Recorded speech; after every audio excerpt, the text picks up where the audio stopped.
T minus 1 minute.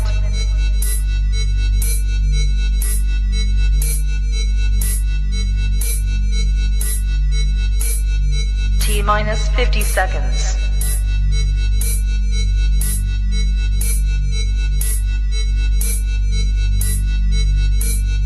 T minus 40 seconds.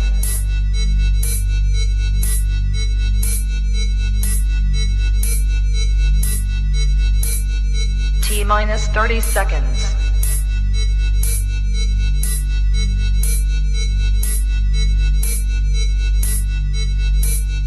T minus 20 seconds.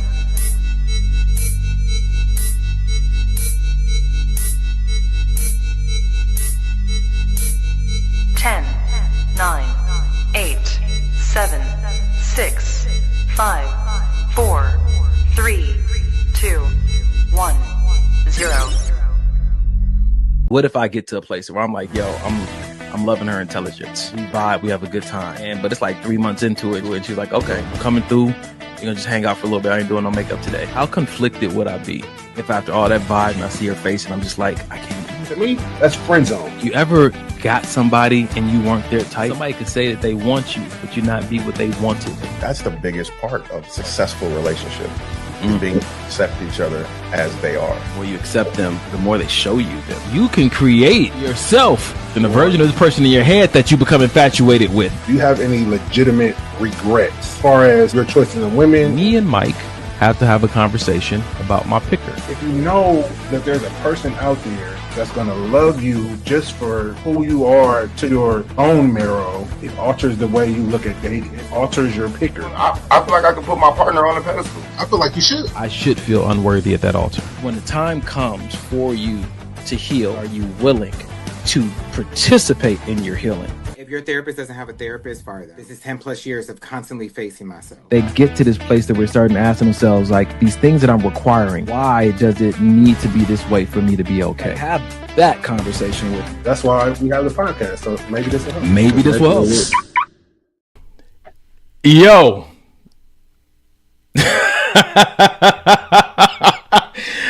We are going to work on that intro.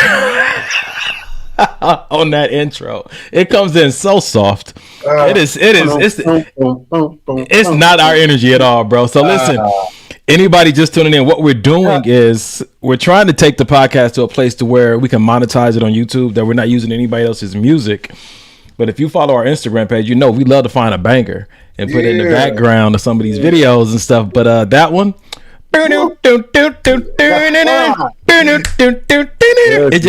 it's giving. Every time it come on, me and Janae just look at each other like, It's giving like, 80s, 90s sitcom, Family Matters. Yeah. Now the world don't move to the beat of just one drum. What might be right for you? Hey, we could probably use that one. No, we can't use anything. Somebody gonna get it. Listen, if anybody out there makes music, can you make jingles, a jingle or something? We need something made that we own, that bangs, that matches our energy, that we can put at the beginning of the show. Because what if I get to a place where I'm like, yo, I'm loving her intelligence. We vibe, we have a good What? This is like, if you're watching this for the first time and you see that intro, you don't know what's about that. You don't know if we're white, if we're black, if we're Mexican. Well, that's good. I like that. What we gonna be talking about? Is it gonna be worth listening to? For me, it sounds like it's gonna be safe, and you're not gonna be safe here. This is not. No, don't get the misconception that this is a safe space. It is not. At the end of that podcast, we do give a mental health resource. Because some of the things that we say may be helpful. They may not. And that's why this is our logo. We don't know. Anyway, let's get into it. If you join us for the first time tonight, what we do is take videos and posts we see online and have a discussion about them, me and my brother. We might bring another man on the show as a guest every now and then, but besides that, we invite the audience to jump into the chat, be a part of the conversation. If you say something of relevance to what we're talking about, then we'll put it up on screen like that. What up, Miss Williams? Good evening to you as well. This is our what do you call this, bro? This is our charity. This is our service back to our generation. Yep. It's a give back situation. Yep. And we say all that simply because what we do here is it's funded by us in the crowd. So if you ever want to help us stay online, our Cash App is $ maybe this will help. That helps us stay online because they doubled our price for our platform to come online. We're live on Facebook, YouTube, and Instagram, and it's now costing us $80. Yep. 88, I think, to be exact. So if you ever want to put something on it, screenshot that. If you know somebody who might want to put something on it, don't even watch the podcast. That's fine too. Screenshot that. That's okay. I'm just saying that you guys playing Red Hat on purpose. So, truth be told, usually we'll tap in beforehand, but tonight I got on late and saw Donnie had his red hat on, so I was like, let me just, I always keep a crispy red hat. It's for the blood of Jesus, or it's a Black History Month, so the blood of our ancestors. Somebody bled so that we could be here. You know what I'm saying to you? Shimon Lee. Whoa. Wow. Yeah. Wow. Yeah. Okay. Well, it's one of those nights because listen, for those that didn't know, last episode was me, Donnie, and Kerry. I had to hop off early because I was dealing with some health issues. But I'm happy to report that I'm healthy. I say I'm like 97%. Nice. You know what I mean? So yeah, I'm super excited. My first day back in the gym tomorrow after 3 weeks. Can you believe it's been 3 weeks, nigga? That's And I feel, and of course, in your mind, you could see like, I don't got no more muscle. I don't got no more definition. I'm probably gonna get in there. I'm gonna be super weak, but I'm excited. I'm excited to get back to work. And so that the highlight of my week, might as well jump into it, is just being up out of the bed and going out and walking around. And tonight is the first night that I've been in the living room with Janae. We just hung out and did wedding stuff. So yeah, it feels good to be back. Good to have you back, bro. Yeah, man. The only way to get stronger is to do the hard stuff, man. So listen, that's what happened. The 3 weeks you've been gone. A whole bunch of hard stuff waiting for you. I'm gonna take another week. All right. How was your week, bro? What was the highlight? Man, what was so I think the highlight of my week was I did a half day on Thursday so that I could drive out to Laguna Niguel to co-host a vision board party. How did that go? One. Let me just say, if anybody hasn't seen this man's video, he got real spiffy. I don't know if y'all know that Donnie can actually dress. Like y'all usually see him in like t-shirts, gym clothes, right? But Donnie can dress. So when I saw it, I was like, I know he went in there and killed it. So tell us how it was and what it was. I don't think I killed with the outfit. So I learned a lot about myself that night. So that I just bust your bubble. Wow. I have been stepping away from the entrepreneurial world for a minute, right? Doing like these, I've been doing my one-on-one coaching. I've been doing intimate setting stuff. I've been doing a lot of coaching, at my job and whatnot, but it's, people I know. I haven't really been stepping out, getting in new environments and doing coaching. And so I was a bit rusty. I will say that. But one of my friends, I'll say that I was a bit rusty. And I had my material ready, but I didn't prepare like my heart and my mind to engage with new people on a level of connection that I want to represent myself as a coach. I felt myself having these, people trying to pull me into deep conversations, and I'm just like, oh man, that's rough. Okay, like no, Don, like this is not you're here as a coach right now. And I said, half of me was like, well, you're being authentic, and then the other half is like you didn't even pray to be a vessel before you came out here tonight. You brought your material, but it's always deeper than that with you and God. So I was like, okay. So if I am coming back into this entrepreneur world to step out and start offering my services again, just reprioritizing how much I build the foundation of prayer. My friend said, you don't know, who you impact, and I don't know, but I know that after I left, I was like, there was a more efficient way. There was a better way to approach it. And I think that what was missing was me praying over the space. And then praying that God makes me sensitive to people's needs so I can see, not to meet everybody's needs, but to see where I should be the one that deposits and, how to proceed after. But, what none I beat myself up about. It was just a great opportunity to, to really get myself ready to get back out there. So, yeah. Yeah. Sometimes we just need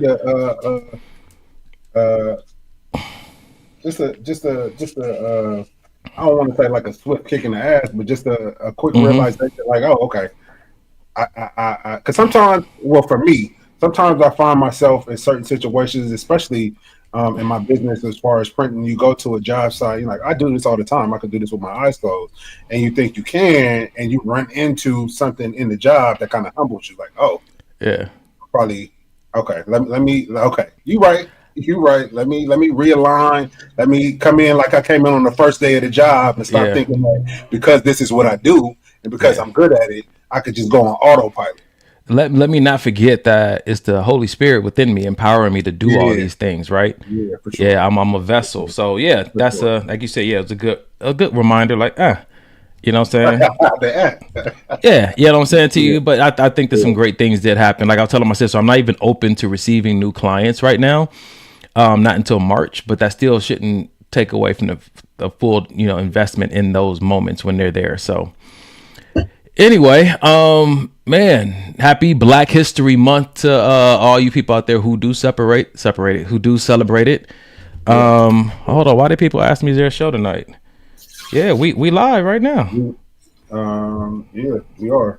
I know. Let me check the IG, but it says it's live. Yeah, my Instagram is live. Maybe they're trying to figure it out.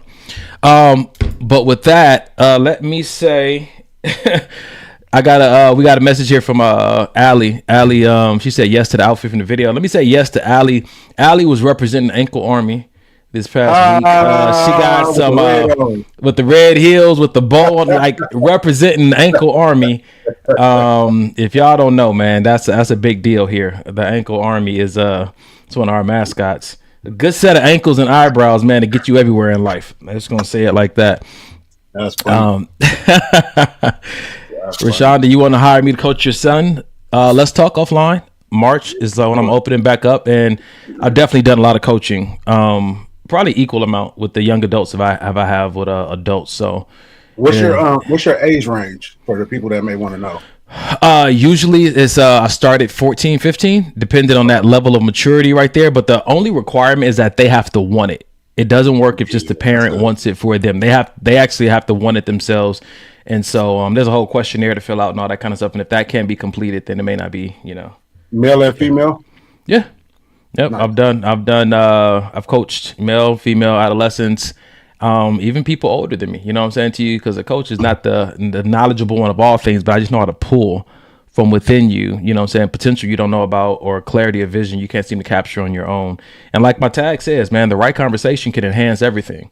It's just a conversation, you know what I'm saying, with a person has been gifted and done the work to be skilled with questions, one of my clients called me a verbal brain surgeon, so yeah, man. Yeah. Cool. That's cool. Yeah, that's good, man. So Faith says, I just realized that you have to prioritize yourself before you prioritize others because you do need to help yourself just as much as you help others.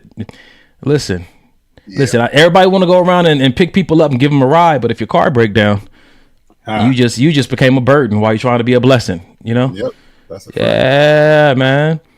All right, so let's do it like this, man. We're gonna get into this show tonight. We already have a question. They ain't put a video up yet. Niall, what you talking about? She said, when you go as hard as somebody like you in the gym, is it true or is it a myth that all the extra muscle will have you in a restless state? If you are chillaxing, meditating, and relaxing because muscles aren't being used to their potential, read that somewhere about people with much muscle mass that don't use it. Please let me know if that's your experience. Mike, you want to speak on it since you got a lot of muscle mass yourself? I got a lot. She didn't ask me. She asked you. Restless muscle syndrome. A lot of muscles that be restless. It pray for us, Lord. Leave one of them alone. Okay. We go. Mike, did you want to Okay, that has not necessarily been my experience because I rarely have gaps when I don't work out. So if I can't go to the gym, I'm always doing something at home. It's therapeutic for me, so I can't really speak to that because I will make sure I get some kind of workout in. Yeah. No, I feel that. So usually I would agree, but just being it down this last 3 weeks with this virus, I think that for me, yeah, I definitely felt like I'm losing daylight. Like, oh shit, I ain't strong enough to do a push up. I'm not supposed to be doing nothing. Like, it was definitely those days, especially when you up because you can't sleep. It's like, man, I want to just go in the back and get on the chest press machine. I want to do this. I want to do that. Or a few times I was like, babe, I'm gonna just go sit in the sauna. She was like, no, get your ass in the bed and sit your ass down. Which I know is what I needed. You got you a woman, man. You got you a woman, man. Nah, that's facts. I do. She like, that's my investment. I'm taking care of that. That's a fact. And what it's taught me though is to sometimes I feel like what God will do is He'll make you listen to your body when He knows that you're not doing it on your own. Like, because I say, okay, I'll listen to my body. I won't go work out today, but I'll go the next 6 days. Or He's like, no, like take a week off. That's difficult for me to do on my own, especially with a partner like you. Like, you know, not necessarily trying to keep up with the Joneses, but it's just motivating to be in the gym and to be working and to be working on yourself and seeing new gains and trying new things. You know, like for most that don't know, we have this thing on Thursdays where Thursdays experiments, randomly different exercises that we never tried. We damn near DIYing different machines together in the gym, just whatever it does. And for me, you know, that doesn't just stimulate my muscles, it stimulates my mind, it stimulates my energy. So when I don't have that, I definitely feel that restlessness, almost irritation. So I would definitely say that it can be a thing. All right. Well, we got a comment here. Faith, I'm not sure who Faith is, but thank you for your input. She said, when it comes to RMS, you have to train your brain before you train your body. How do I know? I am the intellect of my father's strength. At times is hard, but worth it. Train your brain before you train your body. I like it. Good. Yeah. I like it. Yeah. All right. So, ladies and gentlemen, we're about to get into this show. I love that we already got the participation from the crowd popping off. I will say this, tag your favorite friend. We got some really, really good topics coming in tonight. And hopefully we can get to all of them before we get to 10 o'clock. But we about to enjoy this 1 hour ride, hour and 40-minute ride. Grab a snack, grab a drink. And here we go. So I just seen this video of this guy talking about what's the difference between beautiful and bad. But what I really, really want to know is what makes someone fine, gorgeous, sexy, pretty, beautiful, and bad. What makes you say which one? So I just seen this video of this guy talking about what's the difference between beautiful and bad. But what I really, really want to know is what makes someone fine, gorgeous, sexy, pretty, beautiful, and bad. What makes you say which one? So we gonna start off with some nice compliments because beauty in my mind is in the eye of the beholder. But I think there's something to it. I think there is a reason why we choose one over the other. And so how would you start this off, Mike?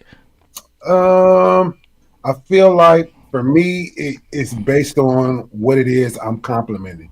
Am I complimenting something like a physical attribute? You may get a different type of word or compliment.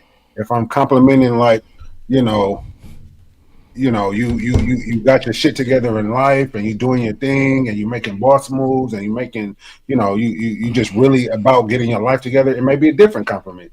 So I think for me, it just depends exactly what it is I'm complimenting and then what I'm trying to get across to that other person. Like, how do I want to make them feel by this word? Because I can say, "Oh, you look nice." Someone may think, "Oh, nice." So I may want to give a compliment, but I don't want you to think that I'm interested. So I may use the word. Some hot words. You just don't tell somebody, man, that looks sexy, because that somehow carries the idea that I'm interested. It does. You look sexy. Well, that means that you want to have sex with me. Well, slow down.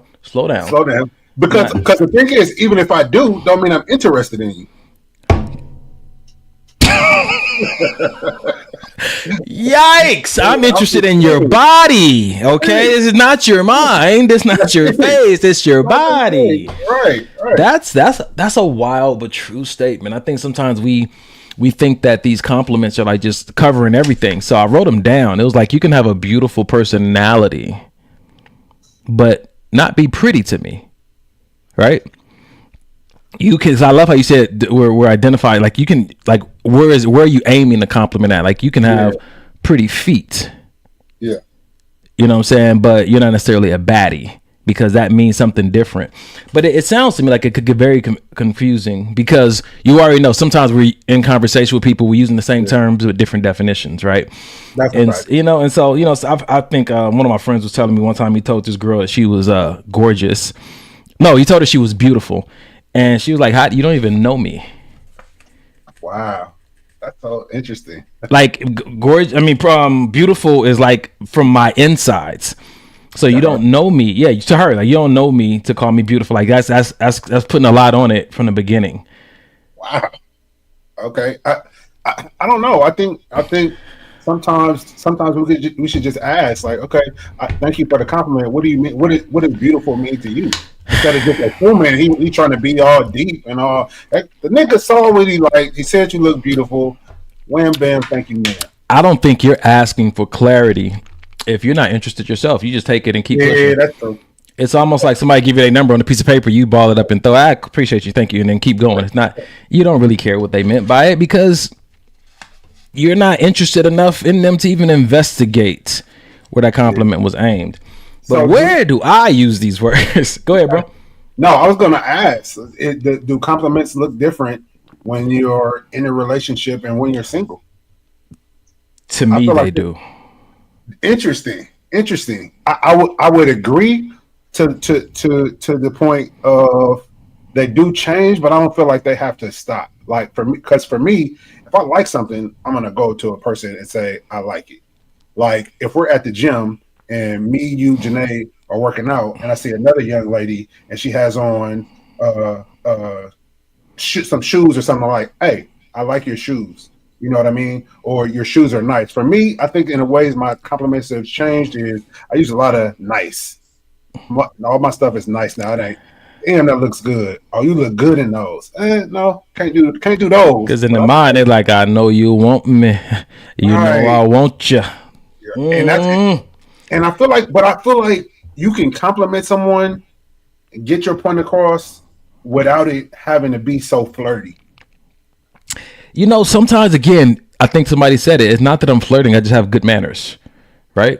No, yeah, I agree. And so when I'm looking at this, right, I love this. Loretta said, you look fresh or smart instead of nice. That's a good way of trying to tone down any idea of I'm flirting with you. Oh, that's fresh or that's smart instead of nice, because that sounds like so far removed from, it almost sounds like it may not necessarily be a compliment. It's an acknowledgement. Who was the viewer that said that? That was Loretta, cousin Loretta. Tell Loretta, number one, nobody use the word fresh no more. I think that's the point. So are you trying to make yourself like, oh, he old, he don't want me? It's just definitely not trying that hard to impress you. I just want to acknowledge that there's something there. I feel like that might be the point. Keeping it light. Yeah, fresh or smart. I've never heard smart before, but like, your face is smart. That brother can't be into me. Smart. Listen, that might be the one, just to make sure you don't think that I'm hitting on you, right? But that may cause more conversation. What do you mean by that? You so crazy. What that mean? Nah, she cousin Loretta just flexed on you. She said you need to travel, my love. Smart. I think that might be that's European, baby. I think that might be. If that's what it is, you keep that. Yeah. Baby girl, you looking like a croissant. You know what I'm saying? If you travel, you might have to curl up. You like a croissant. You need some countries. In some countries they say that. Okay. So Mahogany said that not what you say, it could be how you say it. Don't roll your R when you talking about, huh? Okay. I'm just saying that might change the tone of everything. What's the wrong way to say fine? You fine. You is fine. Nigga, take it back to FOINE. Going back to Fresh Prince of Bel-Air days. Yeah. I don't think there's any way you can say any other way you can say sexy, and it changes the inheritance of what's gonna happen after that conversation. Yeah, I agree. I like a good compliment that goes beyond like genders. Like I would say this, I'm gonna say to you because I'm not interested. What I would also say to a man, like that's dope. I use that one a lot. Yeah, me too. I use dope. Yeah, nice. Let me totally. What are the compliments that you're like in your head when you hear them? You're like, can I get something different? Like you hear it all the time. I'm not a big compliment affirmation person though. They don't really do that much for me. That's probably why I don't give them that much. I don't really, I don't, I kind of keep compliments and criticism in the same bucket. Like it's just somebody's opinion about me, and as soon as I open my mouth, it could change. Yeah. So, you know what I'm saying? To you, like either way, for the better or for the worse. Okay. What up, CD? He said, or pleasant. Pleasant is nice. Pleasant. Amber, you've been in church your whole life. She said, I prefer divine. You look rather divine tonight. You speaking to the mother on the front row. You look rather divine tonight. I'm going to bring a modesty cloth over to you. Oh man. That's not true. He said he gets so many they don't do anything for him. That's not true.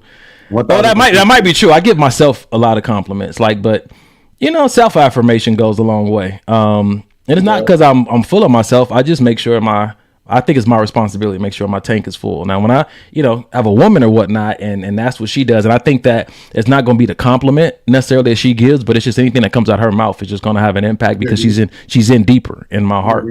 You know what I'm saying to you? I like that. Who is from African? African is fine. If I wanted somebody to know that I was interested. Oh, here we go. What would be the compliment? I think because I'm not gonna say I'm different. I'm just gonna say that sometimes in the rooms that I roll in, I don't think that the way I communicate is the norm. I know it's the norm somewhere. Yeah. What would be a compliment? When have I used a compliment and I was trying to let somebody know something? Yeah, I don't think I just use what are those adjectives to describe something. I think I'm more or less, I try to plant ideas. I think back in the day when I was heavy into photography, I think one of the things I would say, I'd love to work with you. That was my compliment. Good. Slide him a card and just walk away. Yeah. I love it. Look at you. Look at you. I'd love to work with you. You look real divine. You is smart. You is important. Fresh. Oh, you are fresh and smart. All of them. I think another one that can go either way that I think that I've said before, but it's because it's not such an obvious thing. Compliment somebody on how they smell. Psychology says that the sense of smell is like the most out of all your senses, your five senses. That's the one that pulls you the most present into a moment. If you're trying to, connect, imaginative wise with a moment. But when someone is in tune with how you smell, they're there with you. Mm-hmm. They're present in that moment. So I think that lets a person know, like, oh, you are really connecting with this moment, whether the smell is good or bad. And I like to point that out because I think smell really is probably the biggest influencer of how you remember somebody. If they have a neutral smell, maybe not. But if it's a strong smell for the better or the worse, you're never going to be able to shake that from your memory. Like ever. Like it's a girl that I had a crush on in middle school, and she wore this vanilla Bath and Body Works spray that everybody used to wear back in the 90s. Not vanilla. Oh, I know you and Janae hate it. Oh, to this day, every time I smell that candle, I thinking about that girl. That's crazy how she could still a picture of her could still pop up in my mind years later based on this one smell. I think it has something to do with the amygdala, or is that an emotion with a memory? I'm not. I think it might be connected out if I'm getting my brain parts mixed up. But that it is interesting. People have their signature smell. I remember I have one friend. Every time I smell an apple martini, it reminds me of her, because she would overdo it with them apple martinis, but they were coming out of her pores, like, and forever. That will be the association in my brain. Yeah. All right. Hold on. What you see, Rashonda, slow down. She said, remember Don gave Mike mess about Jay being a customer? Look at yourself. First of all, that's my girl. Come on, Rashonda. Come on. Tell him about it. I'm going to come back to that. I'm going to come back to that. Dude, sheesh. Okay. So I think that these compliments, if y'all got anything in the chat, how do you know when to say fine, gorgeous, sexy, beautiful, baddie, or pretty? I think if you're familiar and you use these in your everyday language, then whatever one comes up organically. Let me ask you this, because I don't know if you answered it. I know you didn't answer it. I said, does it change when you get into a relationship? You said yes. So how for you would do you mean it changes as in you don't give them when you're in a relationship, or the way you give them changes? I think I have this mind that I'm working on. It's kind of obsessive. Like when I get into a relationship, like my woman attention, ladies, dating Donnie 101. Yeah. Stay away. I become so enamored by her that when I'm out in public, I'm thinking about, okay, what am I doing to bring back to her? What are some of her needs? And I'm thinking about her. So it does impact, and this is spoken from previous relationships, it does impact my presentness to the moment. So I don't think that I'm even as present to give the compliments that I usually do. And then I also, have learned in my later years in protective mode that I think some compliments aren't necessary. And you already know, my best female friend Pookie said that hope is unnecessary. And if hope is unnecessary, then sometimes compliments are unnecessary. And so sometimes you really could just keep them to yourself. Yep. You know what I'm saying? Unless that person, like, they're having a bad day, they could really use it. You know what I'm saying? Sometimes, it's just, you keep it just be happy that you were exposed to whatever it is that you liked. Yeah. And I think that for me, when I'm in relationships, I think that it's not like I'm scared to give somebody a compliment, or I wouldn't, even if my girl was present, or my woman was present. But I just think that where my headspace goes, and even how I receive compliments, I think when I'm in relationships, I'm just more apt to, brush them off. And in my previous relationships, I think that, one in particular, she was more apt to like embrace that, Don. They see you in a certain way.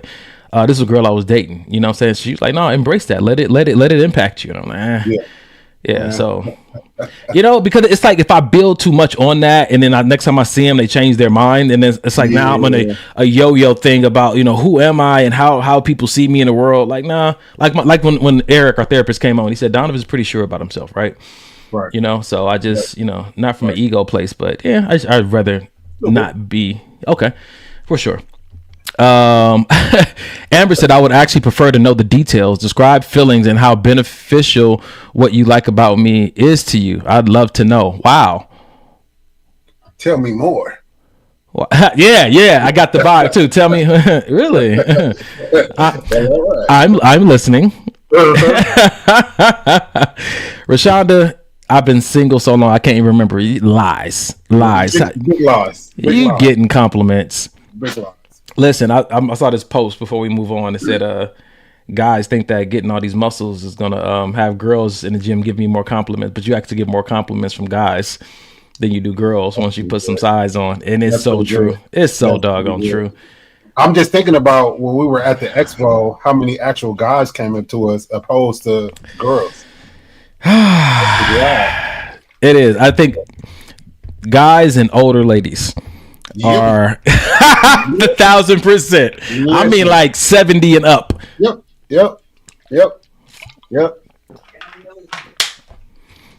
Jesus. All right. Funny. Well, that's a good show opener. Let's move on to this. You guys know sometimes I like to try to see if I can piss Mike off early in the show. Let's try this one. On my Uber, and I was like, this is a perfect time to do a little first date icks, because I have a lot.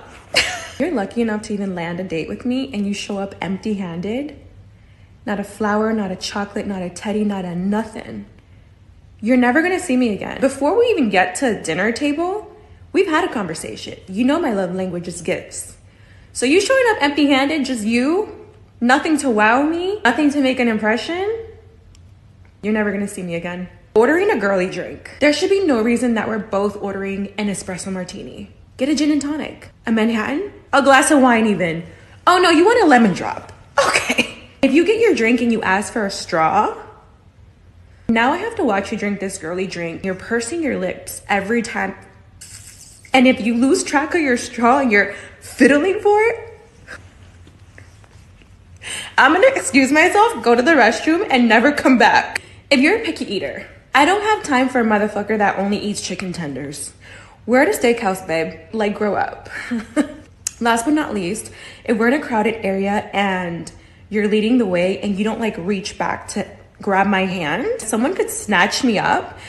And how would you know? You wouldn't, because you never reached back to grab my hand.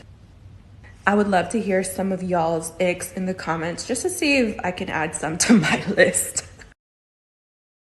If y'all could see Mike's face backstage while he was listening to that video. Look, Pook is upset. Hey. Pook said, girl, shut the hell up. Yeah. Me and Pookie be on the same page, bro. I like, what?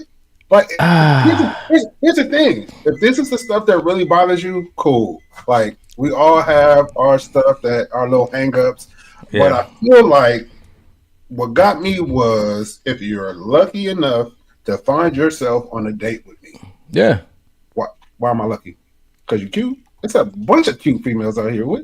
Why am I? What makes you think I should feel lucky? I'm just trying to. I don't even know you enough to feel lucky. I saw you. Maybe we had a quick conversation. Somehow I got here, so we should probably both feel lucky because you agreed. Like we got to this place to where we're on this date. Lucky? No, I'm just trying to see what's up. That's it.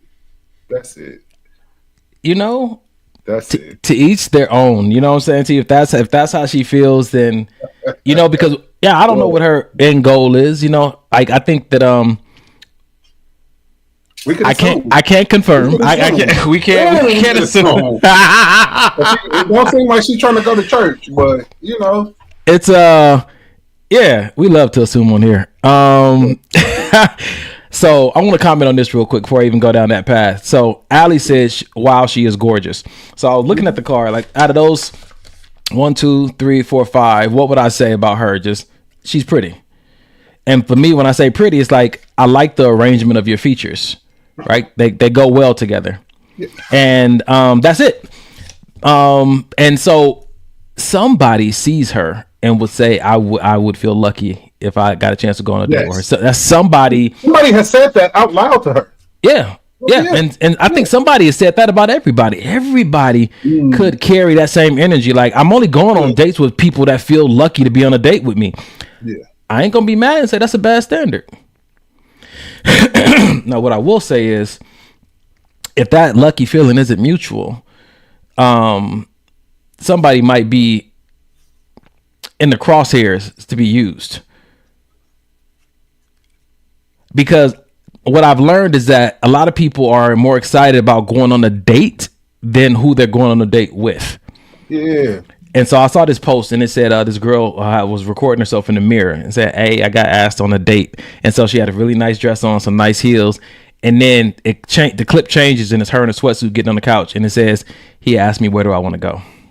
Yeah, I seen that. Yeah. And so what I recognize is that, again, that's some people's standard. Like, yeah, they want to be asked on a date and they want somebody to tell them where they're going. Like, it's almost like an ick. Like she said, if someone asks, well, where do you want to go? He doesn't know you yet, but just.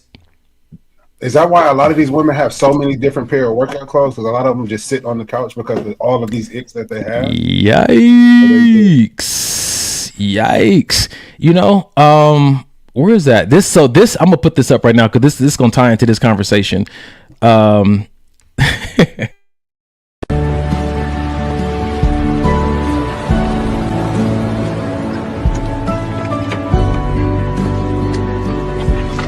Where's Tim? Home. I'm going home. Woman, I don't know where the f you live. Oh,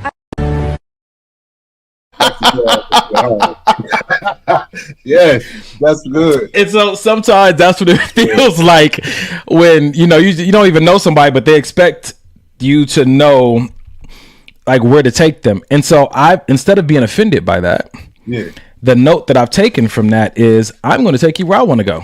And if you don't like the places I like to go to, then that might be a good indicator from the gate that we may not be compatible. That's perfect. That's perfect because that's I feel like the type of mentality you should have.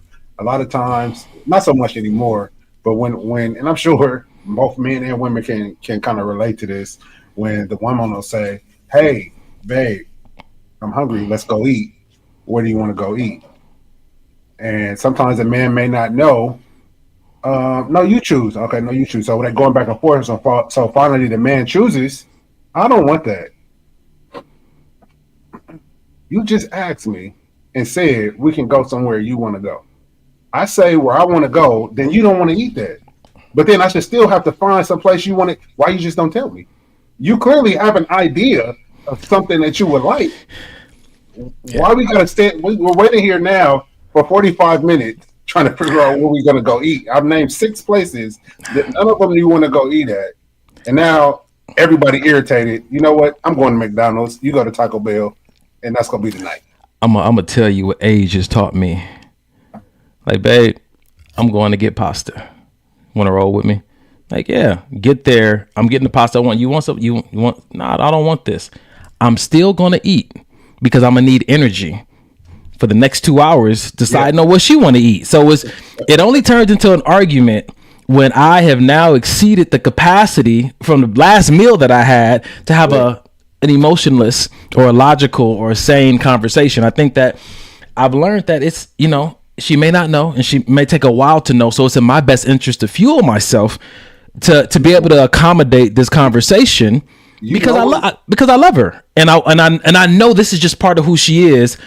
I need to make sure that I can stay in the stable role, and I need food for that. So I'm a on Rashonda's. Yes, I'm gonna call bullshit on Rashonda, and I can say that. Let's talk.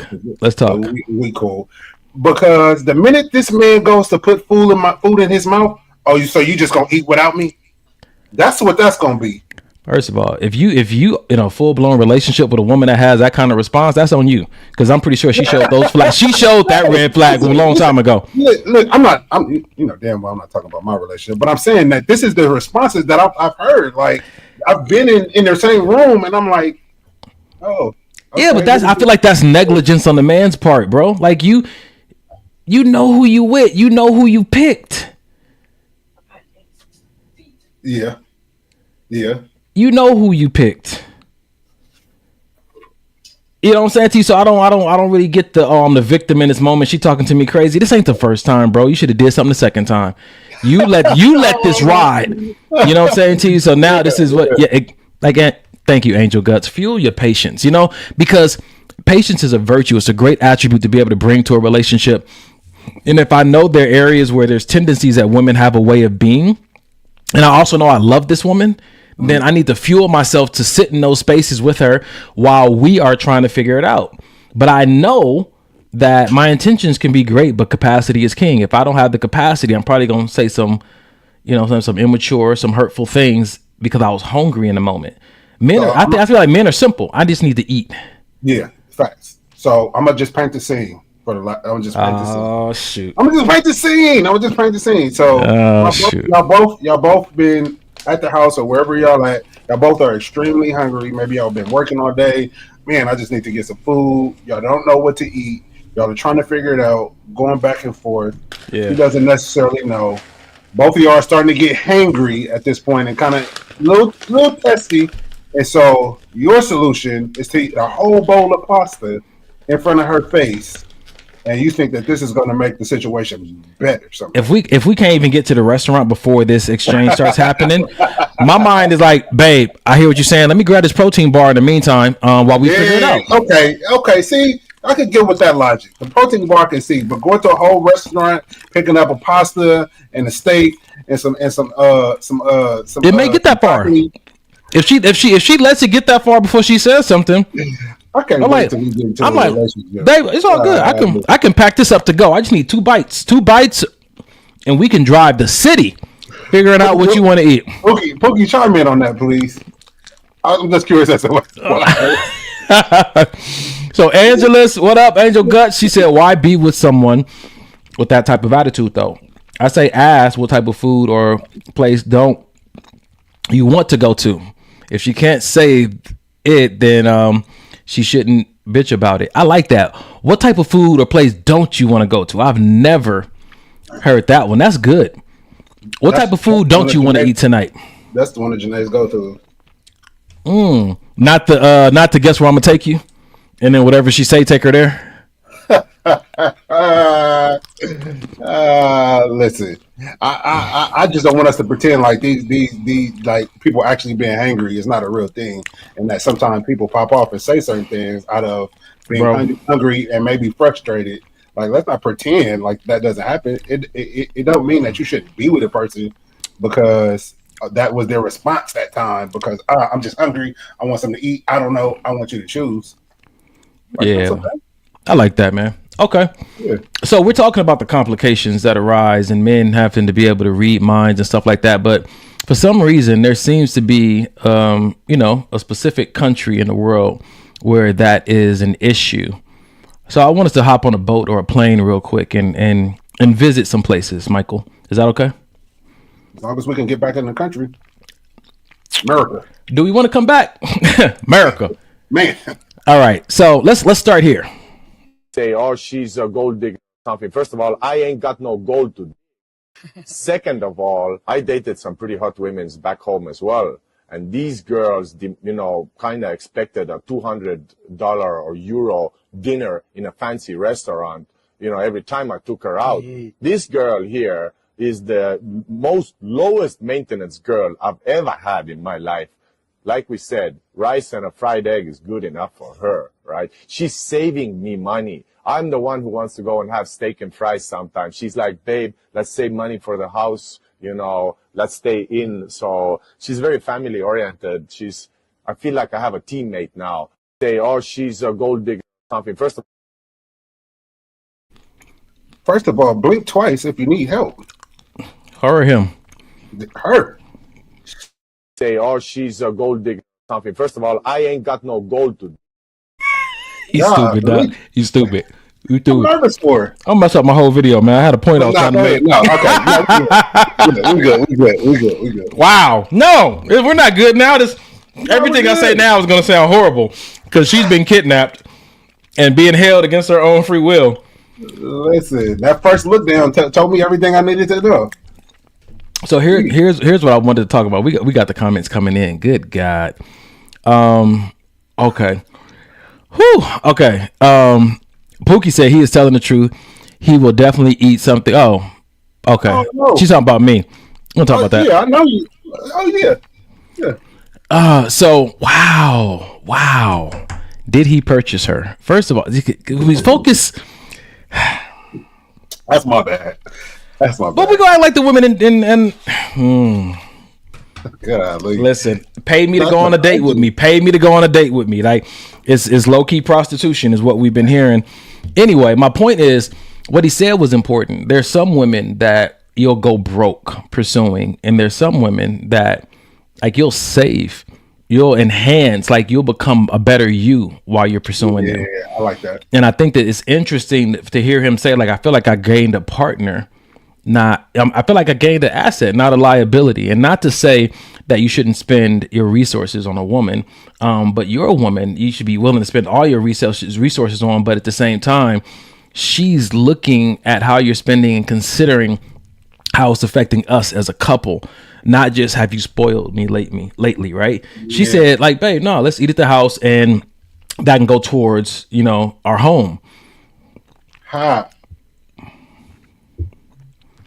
Check this out, though. She said, go ahead. It's just that she could fuel on anything, and food is not high in her priority list. She bought that house.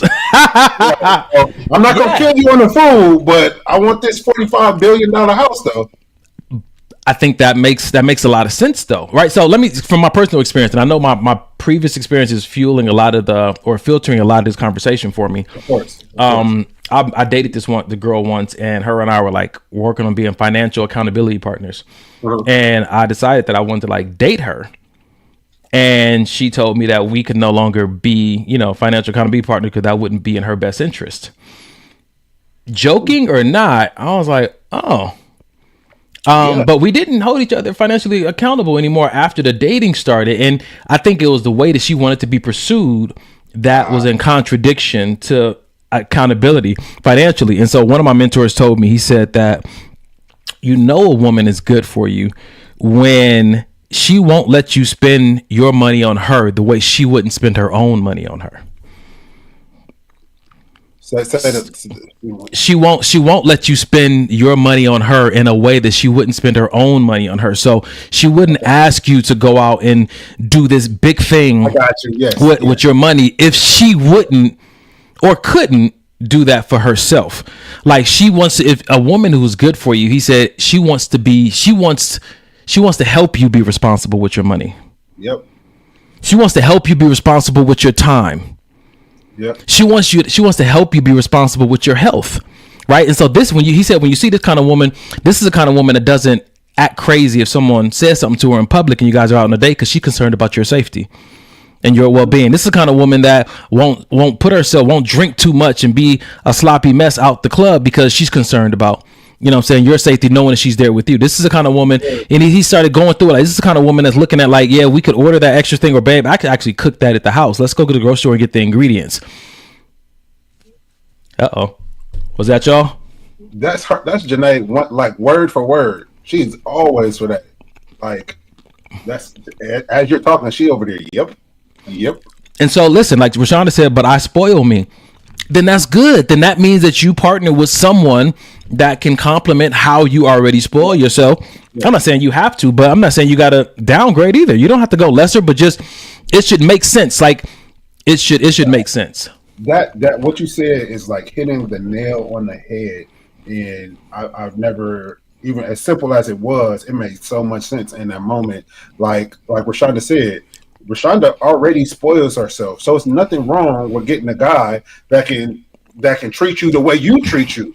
It's different for me when you ain't never been to the doggone Cheesecake Factory. Now you trying to go to these, trying to get a man that can pay for these food bills that's $1,000 for two people. Like, why? So because you saw that I had it, now that's what you want, even though you can't do that for yourself. I feel like that's where it kind of is an issue for me.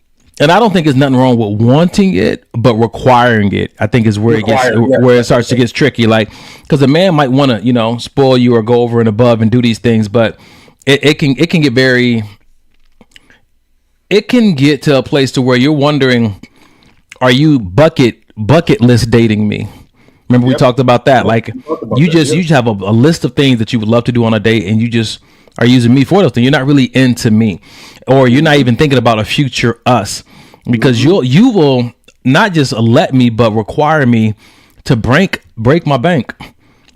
You know what I'm saying to you, to prove to you something that you will never be convinced of, because you're really not into me, and you're not even thinking about a future us. But like, whether she was kidnapped or not, she was the things she said, I was like, wow.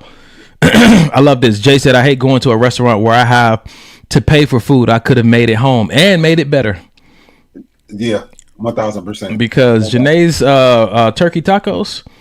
Let me talk about it for a second. Let me talk about Janae's turkey tacos. Listen, I was talking to. Let me tell you this real quick. I was talking to a friend today about potato tacos. Lord. Yep.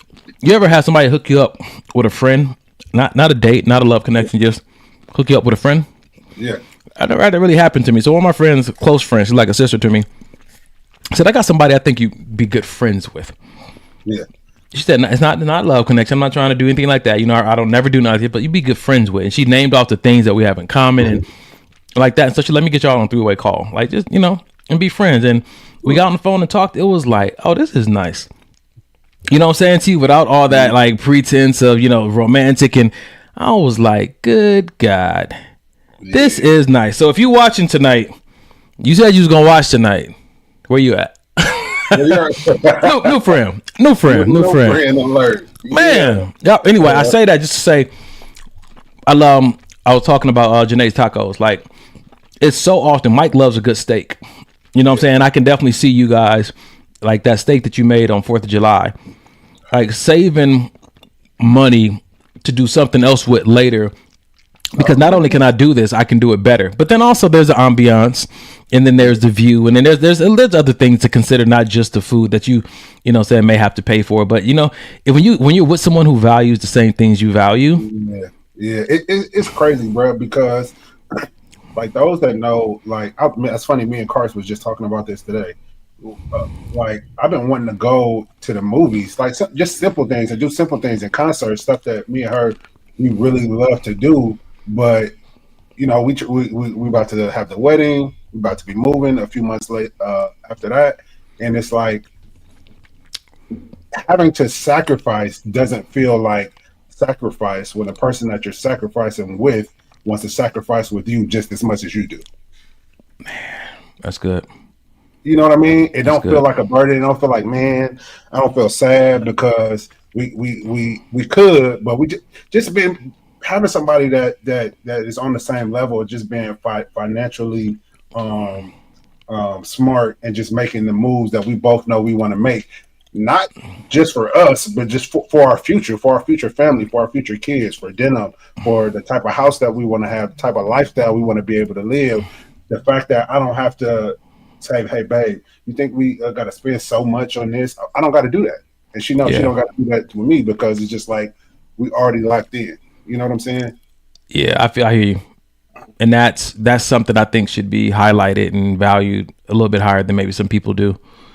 I like Niall said. Niall said, well, I guess it depends on if you have the actual time. Time is the precious resource. And if you want to spend hours cooking and laboring and being exhausted when you're done, so be it. But sometimes just paying and having the service might be worth it, because the time itself is precious and an asset. And guess what? You have the energy to do what after the meal, if you know what I'm saying. Or while you're making the meal. Depends on how creative you get. Talk about it. I get it. I get it. That does make sense. Sometimes it is that, like pay somebody to come clean the house. Yep. Which, like I have a cleaning lady, so that makes sense. I like that. Good ad. Good ad. I appreciate that. I agree. And honestly, even in our relationship, that it kind of adds balance, because Janae cooks most of the meals, but I'm not gonna let Janae. I'm not gonna let Janae sit here and cook 7 days a week. Like, not even if it's turkey tacos. If she just make extra taco meat, though, she don't have to cook that next day. I'm gonna need that fresh cilantro. She made that fresh mango salsa. She just make from scratch, and then in those little those what are those? You can't, man. What about them cinnamon toast crunch taquitos she made? She was showing out big time on that night. I was like, oh, she made cinnamon toast taquitos. Look at it, just living my best life. I loved it. All right, let's stay in this Asian community real quick. Here we go. All the women are dating up in age till they get into their like late 30s, 40s, and then they start reversing back to the 20s. Interesting. Do Asians do that too? No, the opposite. What you mean? It depends on what kind of Asians, right? I'm an immigrant. Yeah, I think we consider academia way more important. Okay. And we're way more pragmatic. For example, when a Asian girl is selecting a partner or mate, she will value jobs, stability, credit score. Okay. Way more than those macho stuff. Oh. That's why you see a lot of Asian girls with nerdy white guys. Okay. Because they don't see that being, not masculine enough. Like, being masculine is not our top priority. Yeah. It's about, like, you have a stable job. Practical. Practical. Are you kind? Also, we don't like threatening guys. I like that. So that was interesting to hear, because you do see a lot of Asian women, and sometimes we would call them, per the list, gorgeous or a baddie. But culturally, masculinity in the way it's depicted in movies and stuff is not a big deal for them. They think masculine is being able to provide and to have a stable job and to be kind, like, and be educated. Like, that is the things that they value. So it's interesting when we used to talk on the show about the passport brothers or passport bros, who they would go, the other countries, not so much because they thought that the women in America were trash. It's that the values weren't aligning. You know what I'm saying? And you're in somewhere where how you are is what people want. I remember one of my mentors told me sometimes you just fishing in the wrong zip code. You know what I'm saying? And you're like, oh, he don't dress like this, and he's not this height, and he doesn't look this way. And you go to another country, and they're like, you're exactly what I've been looking for. 1,000%. Yeah. They said that, man. One of my friends told me, he said, you go to Colombia, bro, it's a done dollar. I'm like, I ain't really trying to put myself in that situation. But it's interesting in different cultures, like even within, you can go from LA to Orange County and be introduced to a whole new standard to where, that might be, oh, shoot, like, yeah, and I think a lot of people struggle with insecurities around how they look and what they bring to the table simply because they're in an environment that isn't and probably never will value them the way that they are. Oof. That's like trying to make a friendship work with somebody who you ain't got nothing in common with. Yeah. So it just makes me think, like, again, going back to what we said, everybody has their own standards, and I'm gonna put a video up from when me and you and Carrie did an episode, and just about people's requirements and standards. If you didn't watch that episode, stay tuned. I'll probably post a video later on tonight, just about people having their requirements and asking yourself, like, is this a requirement because this is how I want to vet somebody, or is this a requirement because low key I'm afraid? Am I making you jump through hoops because I'm afraid? You know what I'm saying? Am I making you jump through hoops because so much bad things were happening to me in the past that somebody got to pay for it? I need you to pay for that before we can get serious.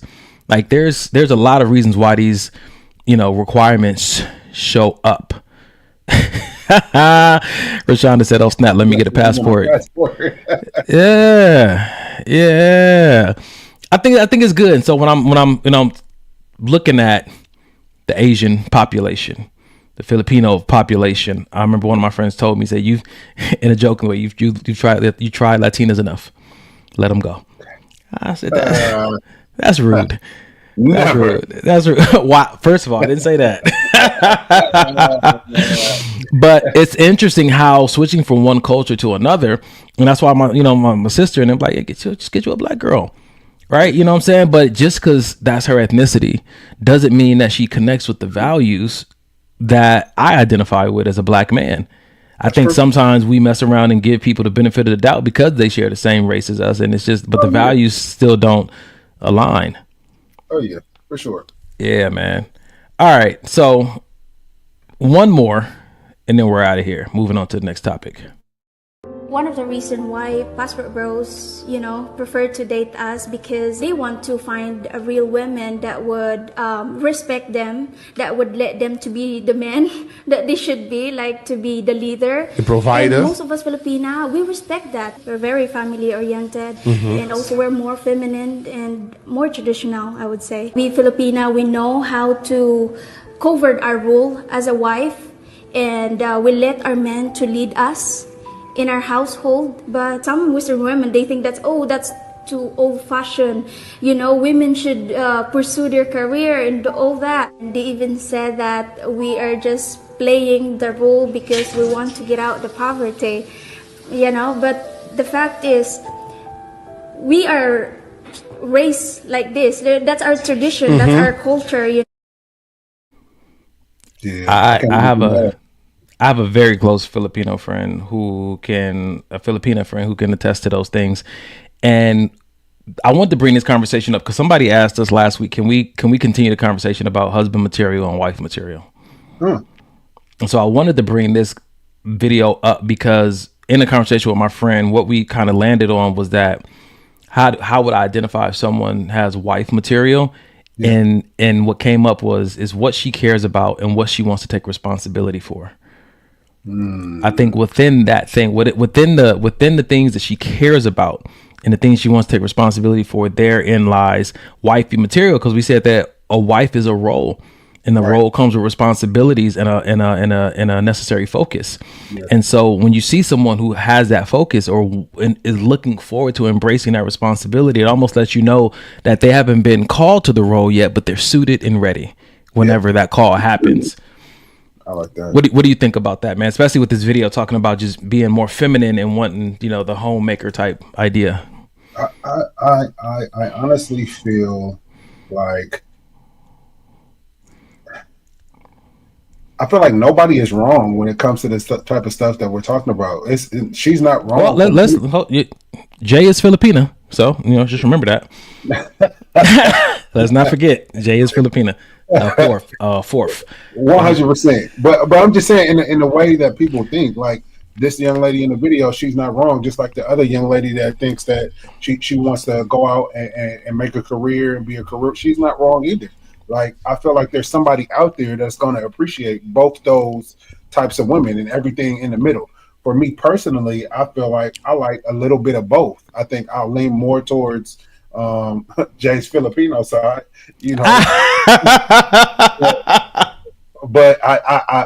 but for me, because I know the type of woman Janae is, I would never petition her to say, I want you to stay at home and just cook and I'll pay all the bills, because that wouldn't work for her. The type of personality she has, she's so her mind is going a million miles a minute, always new ideas, trying to start businesses, this and that. So I would never stifle that based on what I feel like that I want. I feel like that's selfish, if you want. And the way that I felt in love with her, she was that way before. So now, because now we get married, doesn't mean I changed. Now that we're married, now everything I fell in love with, that's out the window. Now you got to conform to how I want you to be.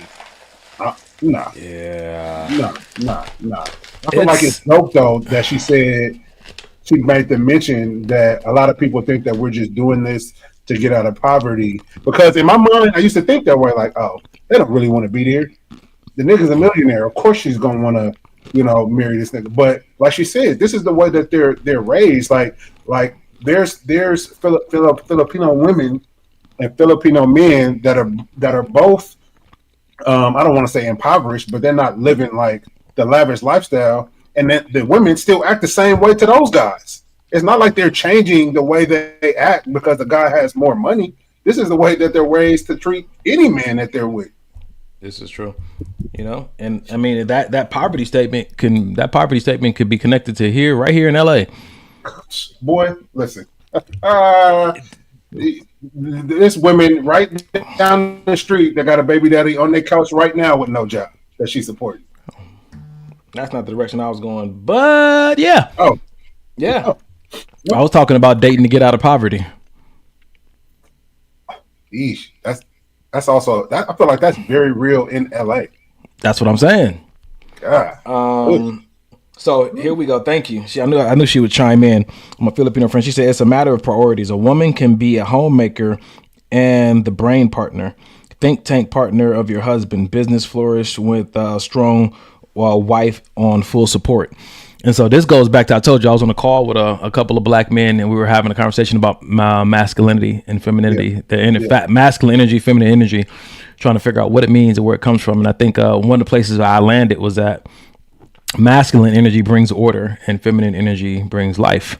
And that's why they work so well in tandem. When a man brings that order to any spaces that he's in, is for the purpose of the woman bringing that life. But if you're with someone that's a woman who is not connected with her feminine energy, that knows how to bring life, but you're bringing order, then you're going to feel some type of way when every time you bring order, life doesn't show up, if that's the way you were raised. You know what I'm saying? You got to ask yourself, what are you bringing if you're not bringing life? And a man who doesn't know how to bring order, you know what I'm saying? Especially if he's an abusive man, it kind of gives to the idea that no one ever taught you how to bring order through masculinity, right? Which it has some connections with creating safety and not just being emotionally safe, but bringing instructions, bringing clarity, the kind of safety that comes from having clarity, which is sometimes what a lot of women are asking for, a man to lead or to design the date and tell me where we're going. Is really a sense of order that they're looking for, that their femininity actually flourishes the best in, and that they bring life to that situation. And so I thought it was a great conversation to have when it comes to wifey material and feminine energy. And I love to have these conversations. You know, my nephews are watching and they're, navigating relationships and stuff and trying to figure out what is it that I need to organically bring as a man and what should I be looking for? I think it's dope when what I think that will help, and I feel like what's helped me become the person I am now is really not just studying Janae, but that word you use, that feminine energy, and understanding why she even does the things she does. A lot of times we just say they too emotional, all they do is bitch and complain. They always got an issue or a problem with something. But when you really try to understand that type of feminine energy, or that type of feminine energy your partner has, I feel like your eyes are open to so much more, and you start to get a better understanding of, oh, she's not even really tripping. Like, because if I really stop and think about it, that may be the same issue that I have with that particular thing. It's but as men, I think we just discount it and brush it off because we don't want to be bothered. We don't want to be nagged. We don't want to be, you always telling me the same. You know what I mean? But once you step back and like, oh, this is the person I love. This is the person I want to spend the rest of my life with. Let me just sit back and see what it is she's really saying or what she's really feeling. I feel like the relationship as a whole gets a lot easier. And once your woman starts to see like, oh, you really vibe with my energy, and it's so crazy that feminine energy can transfer to the guy in the relationship as well. You find yourself moving in a type of feminine energy, and once the alignment happens, you get stuff like this, like no arguments, almost no disagreements at all. You know what I mean? Yeah. And I think this is a good conversation to have with people. Like, what is feminine energy? What is masculine energy to you? Because what I'm saying is just, what I found, but other people may have a different opinion. And I think that, a lot of times men find a woman, but they don't find a wife. Ooh. And so let me read this real quick. Portia could drop some wisdom. She said, he who finds a wife, some women aren't wives, some are really good girlfriends. You can drop the mic right there. Every woman isn't a wife. A lot of young women don't have a Naomi in their life, mentor type style. I honestly think this cultural thing is sort of shallow compared to what we are actually living for. We leave these bodies, eternity awaits. Love while you can. I pray this blesses you. And I think that, I've learned to understand through my mentorship that some things are shallow, but that doesn't make them any less necessary. They're shallow and there's deep. You know what I'm saying? As long as we're in this life, we're going to experience both of them. So if I really want to make this as enjoyable as a calling or a journey as I can, then it's good to give the appropriate amount of energy to the shallow and the deep.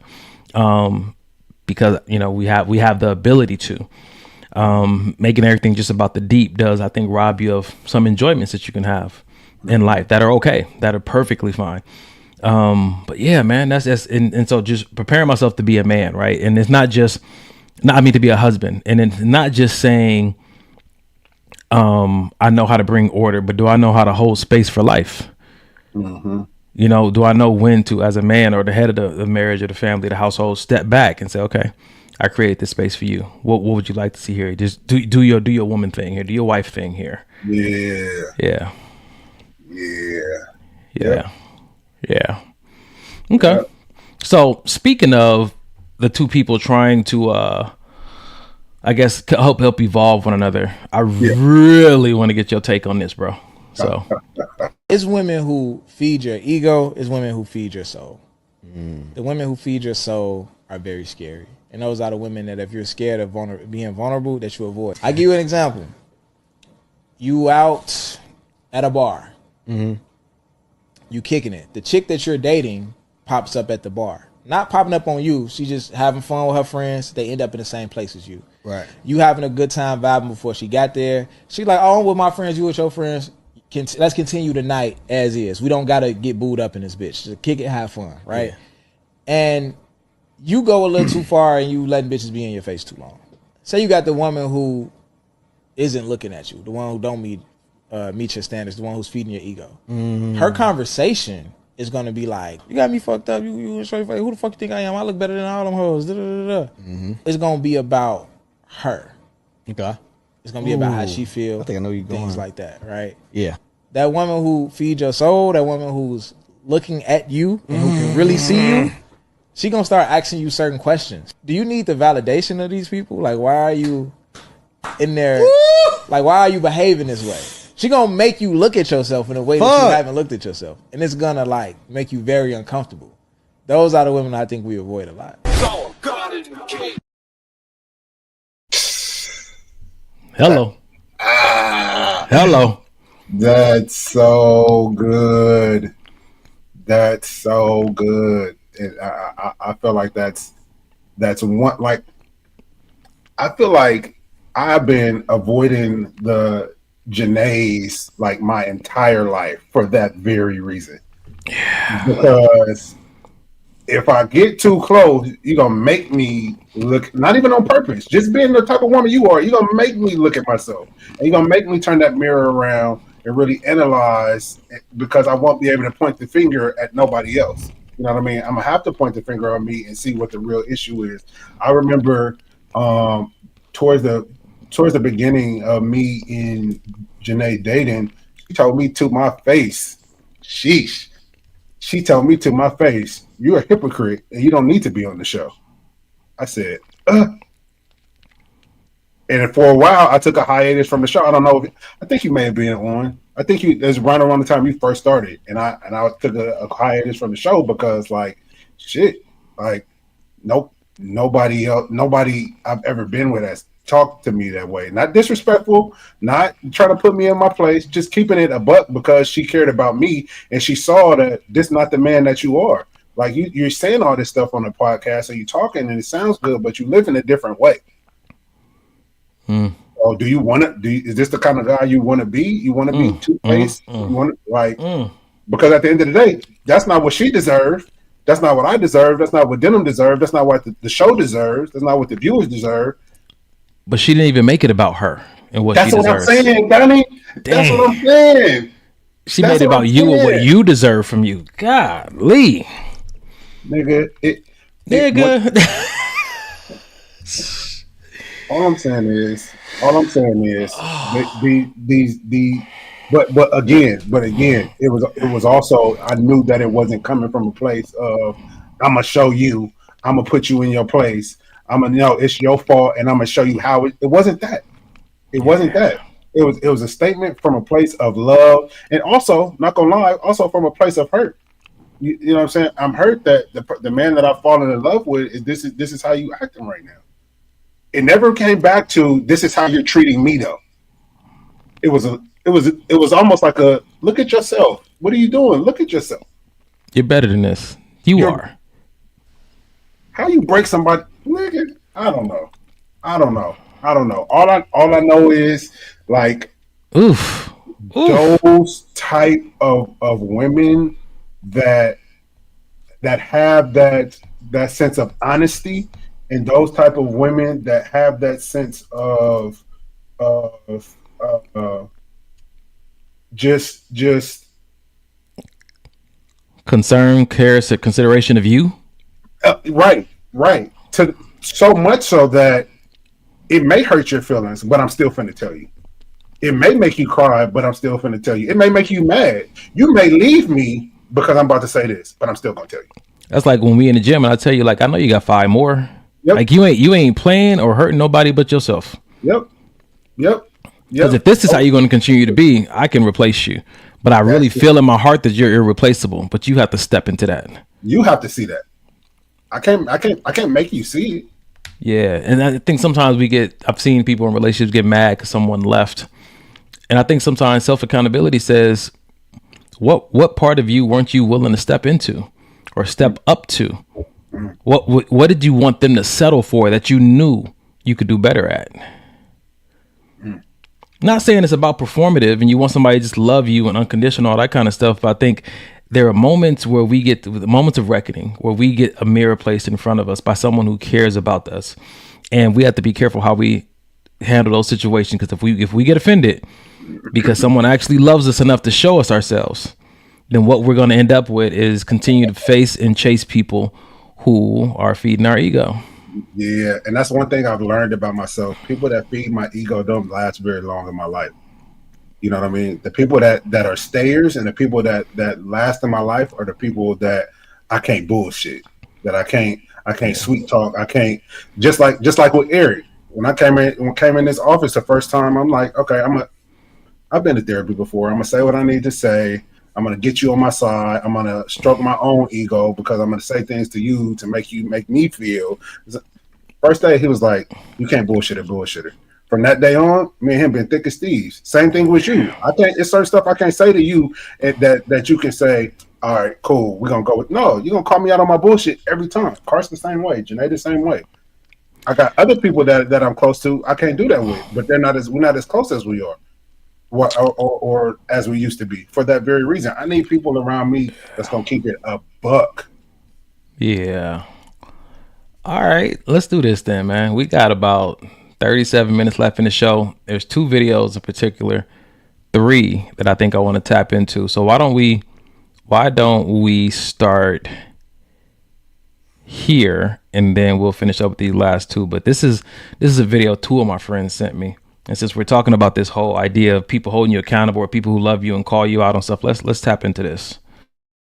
Was there any moments, D'Angelo, where you was like, man, I don't think this is going to work? No. I can remember a moment. D wants to get married. I always had resistance to that. You had resistance what, to marriage? Yes. Sabotage is a real thing. I come from a divorced family. I wanted to be married, but it's like, why am I not excited about marriage? And I got us a journal. And his first goal he wanted to write down was the month we'll get married. I'm like, you starting off heavy. It turned into a whole thing. And for him, it's like simple. Y'all went through premarital before y'all even got engaged. Why'd you go through that? I don't know if I knew the magnitude. Yeah. I'm just being honest. You didn't say, oh, one day we gotta get married. Because you don't know that timeline. Yeah. You know you want to be prepared for the ride, but you don't know when they're gonna press to take off. Real. He was really fighting for us. I was like, I don't know if I have that fight inside of me. I haven't seen a lot of people fight for love. You blessed him to be in the next relationship with somebody else, to be married to somebody else. Up until that point, she had never gave me feedback that said, I'm okay if this doesn't work out. I was trying to free him. And I didn't want to be free. How'd y'all recalibrate from that moment? I explained my sabotage to him, so he'll have a picture of it, so we can talk about it. That's relationship. You don't even know what's happening, but all I can give language to is what is in my mind. And then we can talk about it and figure out how to get through it. Was there any? Man, that's so like the most. That's she explained her sabotage. I wish that I had the capacity to do that when I saw it happening, but didn't know it was self-sabotage. You know what I mean? That could have saved us so much time and so much anguish and pain in our relationship had I been able to know that's what was happening. You know what I'm saying? Instead of blaming it on, oh well, my ex fucked me up or my Dennis mom messed me up. So it was so much deeper than that. That thank God therapy brought out. But the fact that she could put words to it that's dope. Jeez, it's I explained my self-sabotage. There were 2 big moments in that video for me, and that is one of them. Giving language to the behavior that I'm exhibiting. That's a big moment for me because if I recall correctly, I want to say that I've been in, I want to say maybe 4 situations with self-sabotagers. And that's as far as I want to say, because I don't want to give too many details. And I got you. You know what I'm saying to you. But I think I've experienced that 4 different times with people who didn't know how to give language to it until I think 2 of them gave language to it later. Wow. That it was that this self-sabotaging behavior. So when you're able to give language, I wonder what do you think enables someone or resources someone to be able to give language to their own self-sabotage? And let me say this real quick before you even answer that question. If you 2 of my friends sent me the video, so I watched a little bit more of the interview. And this is a woman that wanted to be married, right? And this like, you know what I'm saying to you. And so it's almost like now that you're in the face of what you've been wanting, this shows up. How do you think a person navigates that or learns how to give language to the person? Because he said that she gave him permission to go marry somebody else and he didn't want to be free from her. So that's what I'm wondering, bro. How do you think someone gets the ability to give language? It's almost night and day. I mean, it's almost the same way that we kind of unfolded, because there was a moment where I told Janae, like, I get it. if you don't want to be with me. Please listen. I get it, because I don't know if I can change. Like, I would love to. I want to. Like, I want to be here. I'm out here doing all this crazy stuff, but I don't want to be with nobody but you. I couldn't explain it. I don't know why I'm doing it. The only thing that really helped me, of course, besides God, and of course, besides her patience, is therapy. Is the talks that me and you would have, the talks that honestly me and Dub would have, the talks that me and Carrie would have. You know what I mean? Talks that me and Carson will have, because it's hard to realize that a part of you is doing this on purpose, because all of me wants to be here. Like, in my mind, I know I'm not going. I would tell her that. Like, I'm not going nowhere. Like, it's like, I'm not going anywhere. You leave. I'm not going anywhere. This is where I want to be. But my actions said something completely different. Couldn't tell why. Most people, oh, you just wanted to be out there doing yada, yada, yada. You never really loved her. You never really, Yeah.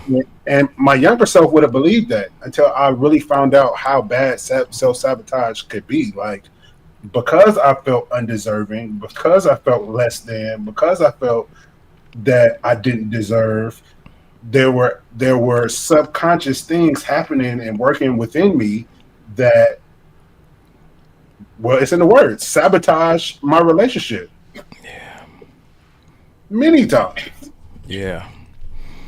And like, what, to answer your question, like I said, I feel like being in therapy and really, you know what? Before therapy is deciding to be honest. And it's deciding to say, you know what?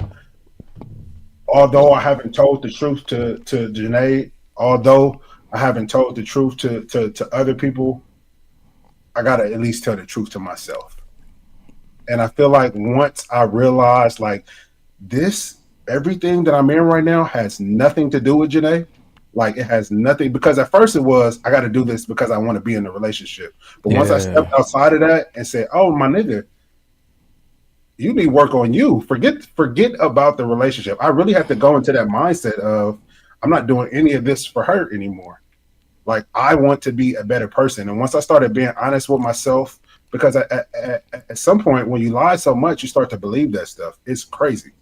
Like, I was like a victim of everything. Like, I played no part. I'm a victim. The only reason why I DM'd her was because she did X, Y. I didn't take accountability for anything in my life. Once I started doing that's when I started to see the word that you just used and that Eric used in therapy, is that self-sabotage.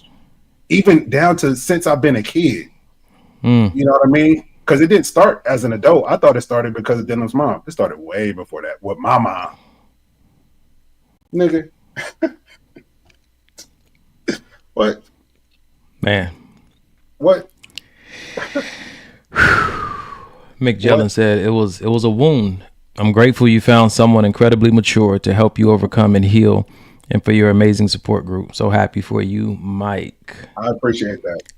I want to ask you a question, being on different sides of the coin on this conversation. Now, I will say this, I think we all need to have a conversation with ourselves about ways we may be sabotaging the relationship. I think one of the main groups I would say that needs to have a conversation about sabotage, if you feel extremely like a victim from your past relationship or relationships, I would say, have a look at, what you may have contributed and what self-sabotaging ways that you have of being that exist outside of relationships. Like you said, like maybe stem from childhood, but it would take wanting to go into that room, not just, somebody telling you to go into that room. But let me ask you this question. What happens?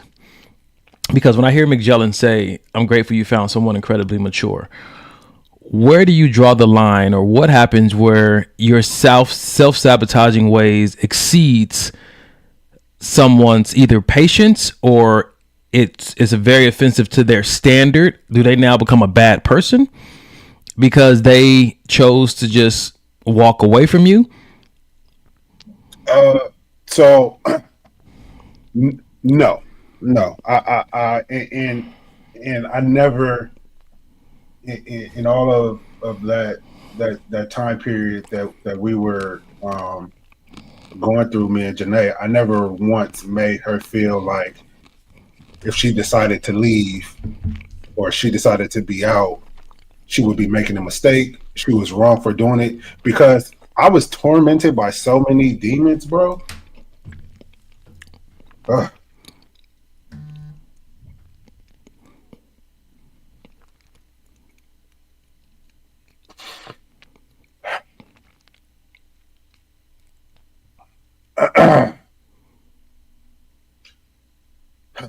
I was tormented by so many demons. I wanted her to leave. Like I was at a point to where I felt like I cannot help myself. I don't know how to. I can sit here and tell you again, I promised this and I promised that, and I can mean it, but I'm scared, like literally afraid that it's going to happen again. Please, like it was one time to where we were in the bedroom and I was balled up in the corner crying like a baby in fetal position because like I don't know why this keeps happening. Yeah. Like, and that's a really that's a really scary place to be in, to realize that because I prided myself. I'm a big guy in stature. Like I got a lot going on for myself. Like I prided myself on being in control of my life. I don't drink. I don't have any vices. I don't smoke. Like I prided myself on being in control. And then to realize that deep down, I didn't. You know what I'm saying? And it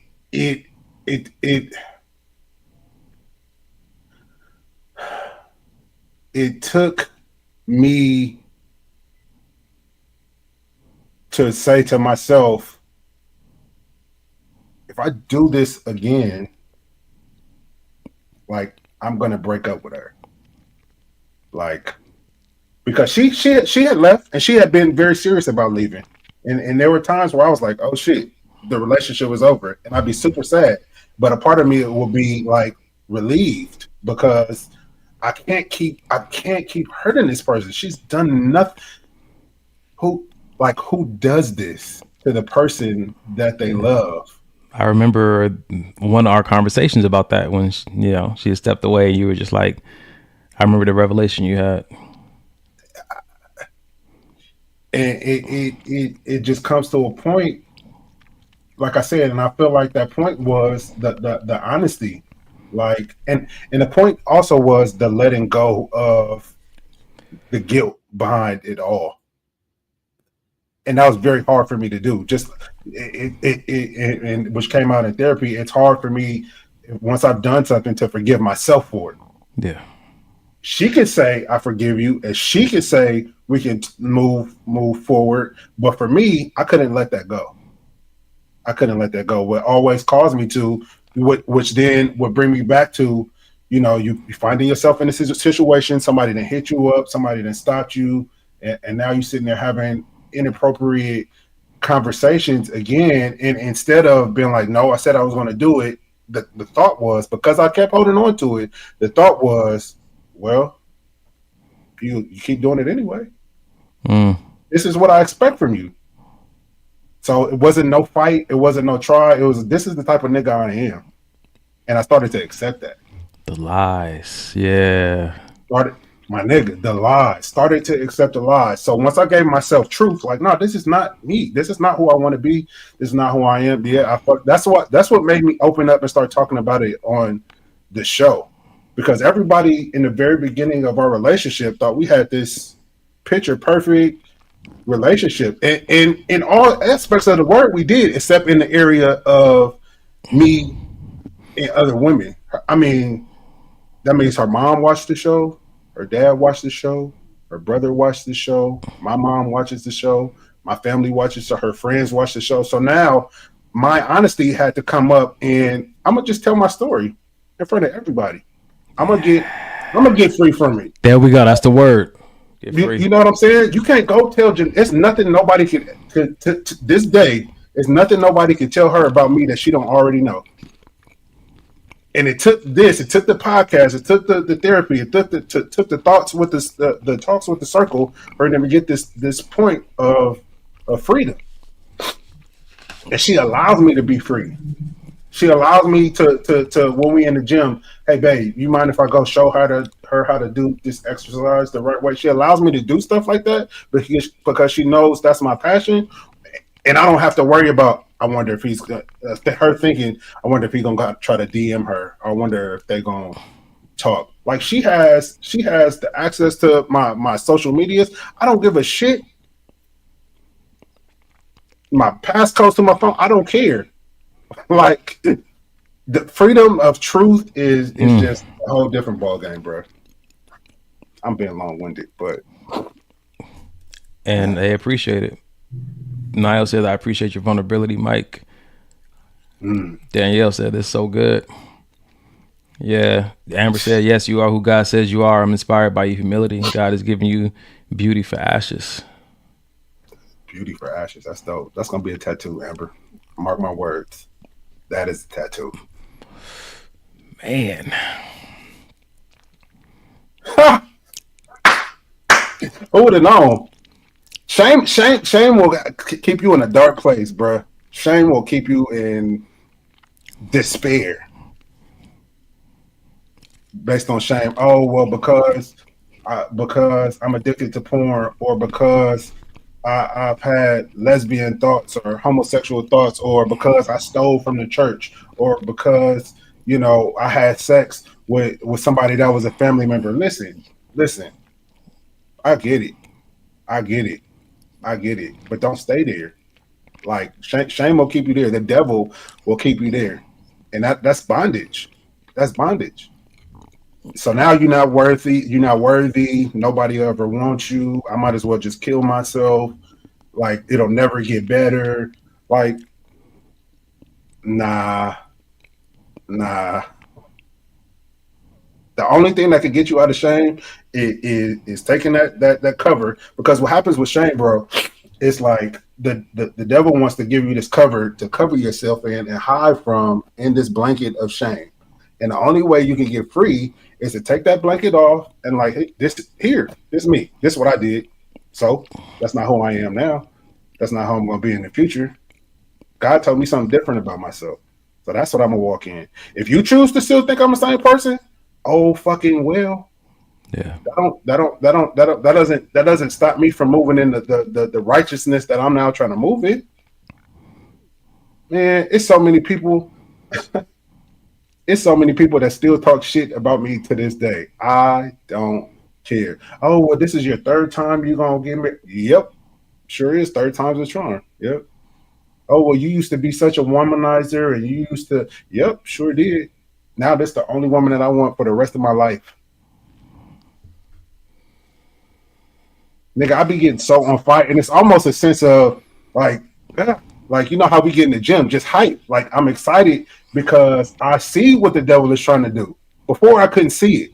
So it's a gift to be able to see. It's like somebody, it's like somebody trying to throwing you a football on the field from 100 yards. That's great. I could see that ball coming from a mile away. I could prepare for it. I could say, okay, I'm gonna catch it like this. I could get in front of it. I could dodge it. I could do whatever I want to do now. Before I couldn't see it coming because I was trapped. Get free, people. That's why I love this podcast, man. Who would have thought that the brother that delivered that message, one, wasn't even open to me being his brother. Yeah. And here we are, out of, I guess, the 6 people who've been on this show, holding it down, and has taken the vision that Carrie had and has turned this platform into something like this. This meeting up with you every Sunday has been so therapeutic to the degree I don't even think we've taken time to consider the magnitude and the impact it's had on our manhood, on our brotherhood, on how we show up for our families. Yep. I think while I'm listening to you talk, and I'm thinking like, yo, a lot of this happened on air. Yep.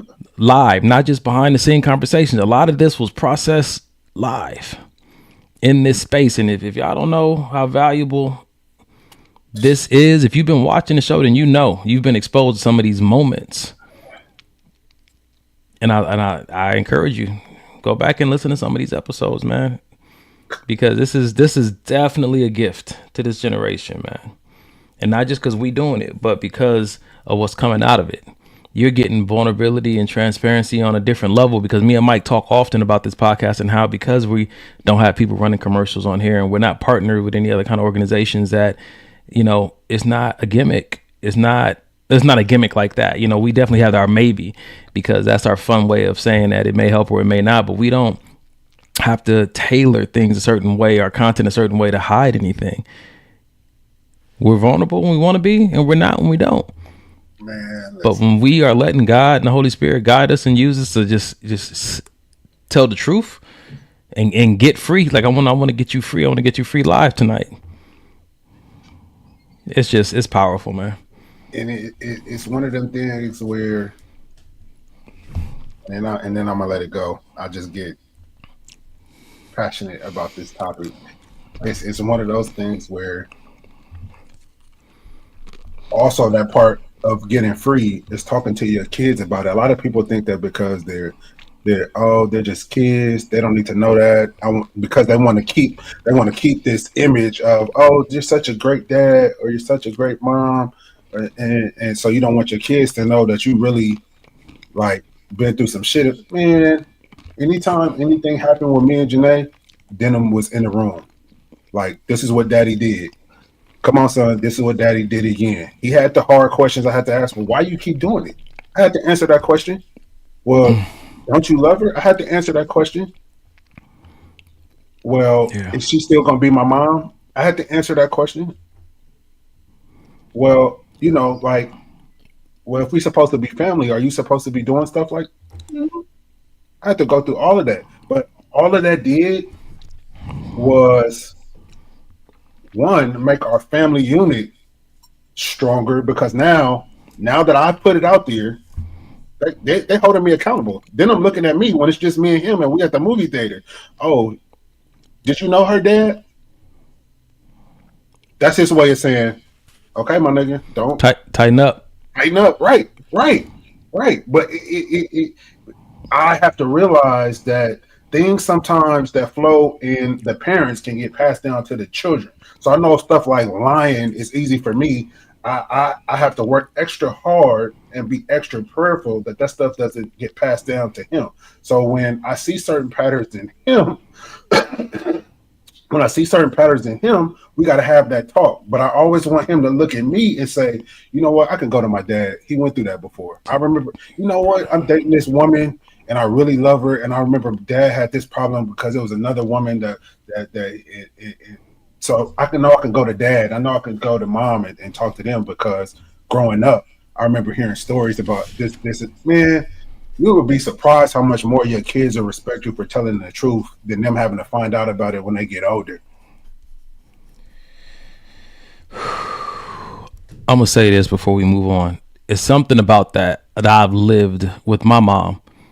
When my mom's always been honest with me, but when she started to be more vulnerable and transparent with me about her younger years and about her marriage to my father, her choosing to be vulnerable and transparent with me actually helped me with my freedom. Because it's not a theory what you're talking about. It was her. A lot of my liberation came and my freedom came from her choosing to break free in front of me. Some of the things that my mom did and whatnot, and I was like, oh shoot, I've even had those thoughts, or I did the same things, and her just telling me. And even though she wasn't stuck in that place anymore, her just telling me created a sense of hope and possibility for me to, like, yo, I don't have to live within this identity for the rest of my life. Like, even though people said this and, you know, you've done this and now, you know, and then her telling me things about, you know, my father never did that, but she telling me things about my father, you know what I'm saying? Is that hidden stuff, man, sometimes keeps the next generation locked up, because there's keys in there, but you're so ashamed that word. Yep. And you pass down that shame, you pass down that dark space. And so I applaud you for that, bro. This is God is good. Ooh-wee. Yep. Damn. All right. I did not expect that. Sheesh. I had a feeling, but not that kind of feeling. We got 13 minutes left. Let's go to this one. This is a stark contrast, and then I have a certain video I want to end on tonight. So, I am as a man that wants to love you. Will you let me? I don't argue. I don't want to talk about a relationship. If I got to talk about the relationship, then we're not in the relationship. We're walking through your anxiety and through your fears.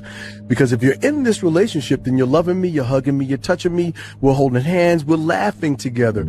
All this talk about this now, no, you're giving me anxiety. I don't want to argue. I just want to smile.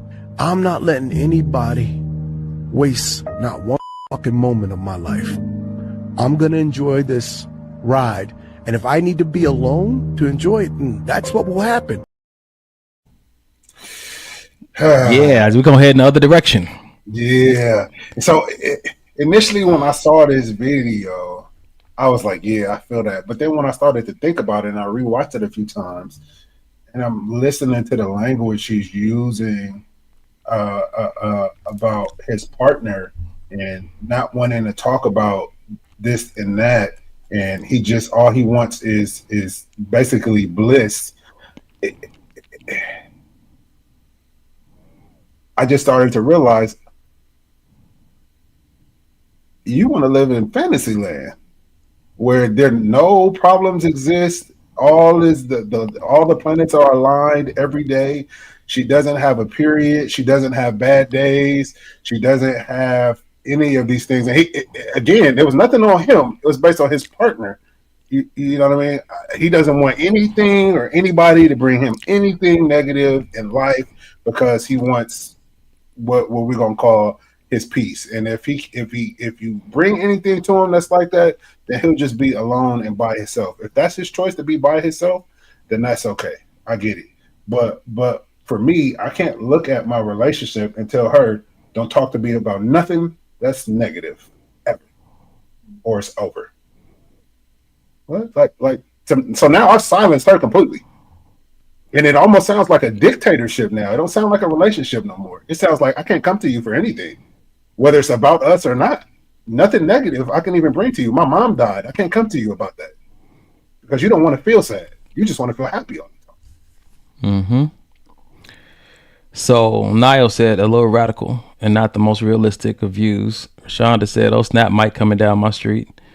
And then like also communication is key. So here's my take on it. And okay, I hear you. Said he seemed a little controlling. Here's what I'm gonna say, man. Knowing he's one of the Wayans brothers and knowing that knowing a little bit of the history about his family's legacy and what they've had to go through and the way that they paid for other entertainers that came behind them and some of the deals that didn't go the way they should have did went because of the extreme racism and discrimination that they were exposed to. My first mindset is what's wrong for that being his fantasy. Nothing. And him wanting that to be a reality. And I think that I don't know how much him and his family have gone through in Hollywood to make him say that for the rest. I've had enough struggle. I've had enough pain. I've had enough negativity. If there's any way, I've had enough. And I think that some people are at a place where they've had enough. And although it may seem far-fetched, there may be somebody out there who fits that, who might be on the same page. You know what I'm saying to you? That's just like, yeah, I don't want no more negativity. I've had enough for a lifetime. Some people say, well, you got to argue because that's the passion that you have for your relationship. Some people have had enough arguments. Some people have had enough disagreements. You don't know, like, so before, I listen to some of the comments that were on there before I hear people say like, well, that's not real. That's not how it's supposed to be. I would love to offer just a little bit of a softer perspective and a softer heart concerning, like, you don't know, what people have been fighting their entire lives and what they're hoping, the relief they're hoping for in a relationship. And although something may seem far-fetched, you only need one person to sign up with you. That's it. Because it's somebody that's okay with that. It's somebody that think it's a woman out there that feels the exact same way he does. Yeah. You know what I'm saying? And like I said, when I was talking about it, like, if that's what he wants, that's cool. That's that man's preference.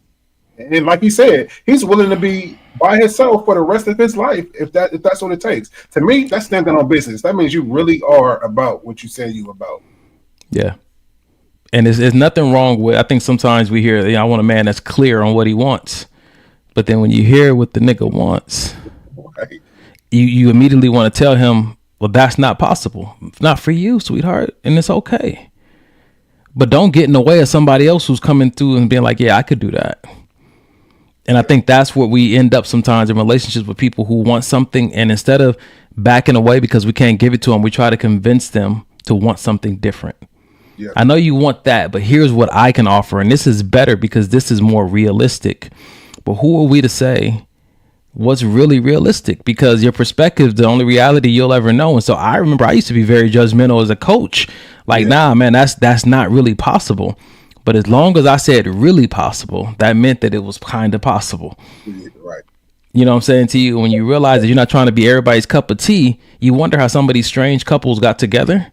Because there were some nuances that complemented each other, and it didn't have to work for nobody else, and it had to make sense to nobody else. And so while I'm very particular nowadays when people say, well, that's not cool, well, you shouldn't, I'm very particular how much I take that stuff to heart, because it just takes one person.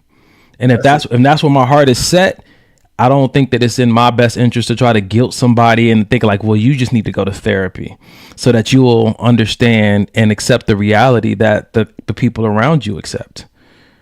I'm not saying you don't need to go to therapy, but I am saying that, when I hear these kind of things, I do like to take in consideration what I've gone through and why I want what I want and how I'm okay with where I am and just me. But I also understand that I've been okay in plenty of situations and God said, yeah, but that's not what we're doing. Come on, man. I was okay with paying my car off and stacking my money. I was so okay with that. And God said, now that your car is paid off, I want you to give the car away and we're going to get you inside of a loan that's twice as much as the note you just got rid of.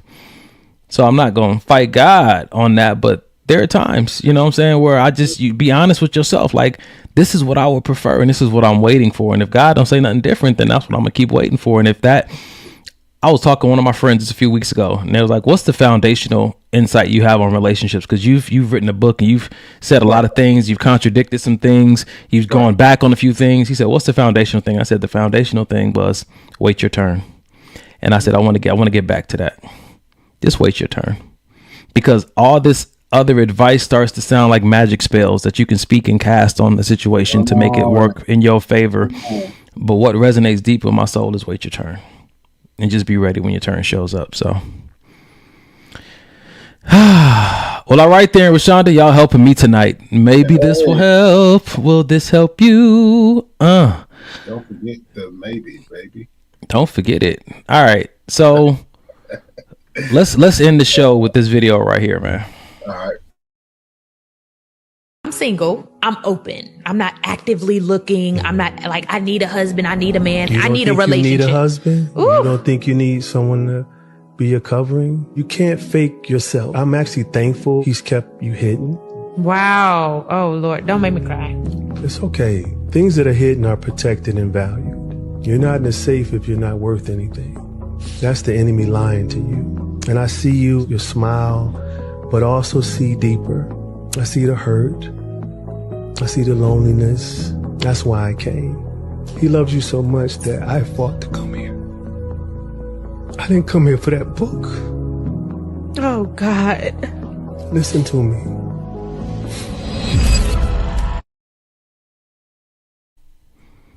And they actually have a clip of him praying for her right there on the podcast too, man. Yeah.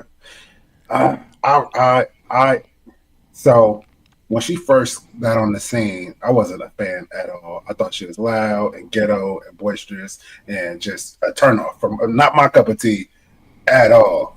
But seeing this clip, I love this so much for her because she started off by saying what she don't need. And people that have done self-work can see right through that when people say things like that, right? People that are healed can see through the, he saw right through it. And then all he did was, you don't need nobody? Immediately, boop, broke her down. But then he affirmed her about things like it's okay. It's okay to be lonely. It's okay to be sad. Like you don't have to put up this facade. And this goes for everybody watching. You don't got to put up this facade of I'm all right. I'm gonna be all right. I'm cool. I don't need that. I'm cool. I'll get it from the mud. I've been doing this all my life by myself, and I'm gonna do it for the rest of my life by myself. And it's okay. It's all right. I remember and need somebody. I remember you said this once that the armor that you wear for such a long time actually ends up doing more harm than what you think the armor is really protecting you from. Man, godly. It's so true. And that armor could be in those words like, I don't need this and I don't need that. And it's this toughness and this independence that you're wearing in areas where you would love companionship and love support. But because it didn't show up the way you wanted to in the past, or maybe because we fell for the okie doke in the past and wolves in sheep's clothing in the past. And now I'm permanently fixated that it could never be any different. And so I have to force myself to believe that that's not an area where hope is possible. That's not an area where love is possible. That is icing on a cake is not a necessity. And the whole time we know that it's a lie that we're telling ourselves, but we have to believe it, because to believe something else is to put us in that same emotional state or same vulnerability to danger and hurt that we were in before. But there's always another way in between that, where there's a hope that we look to in Christ. And I think that's what we miss out on in this life when we either try to make it what I can handle or what I can't handle. Yeah. You live in this lie or you live in this pain.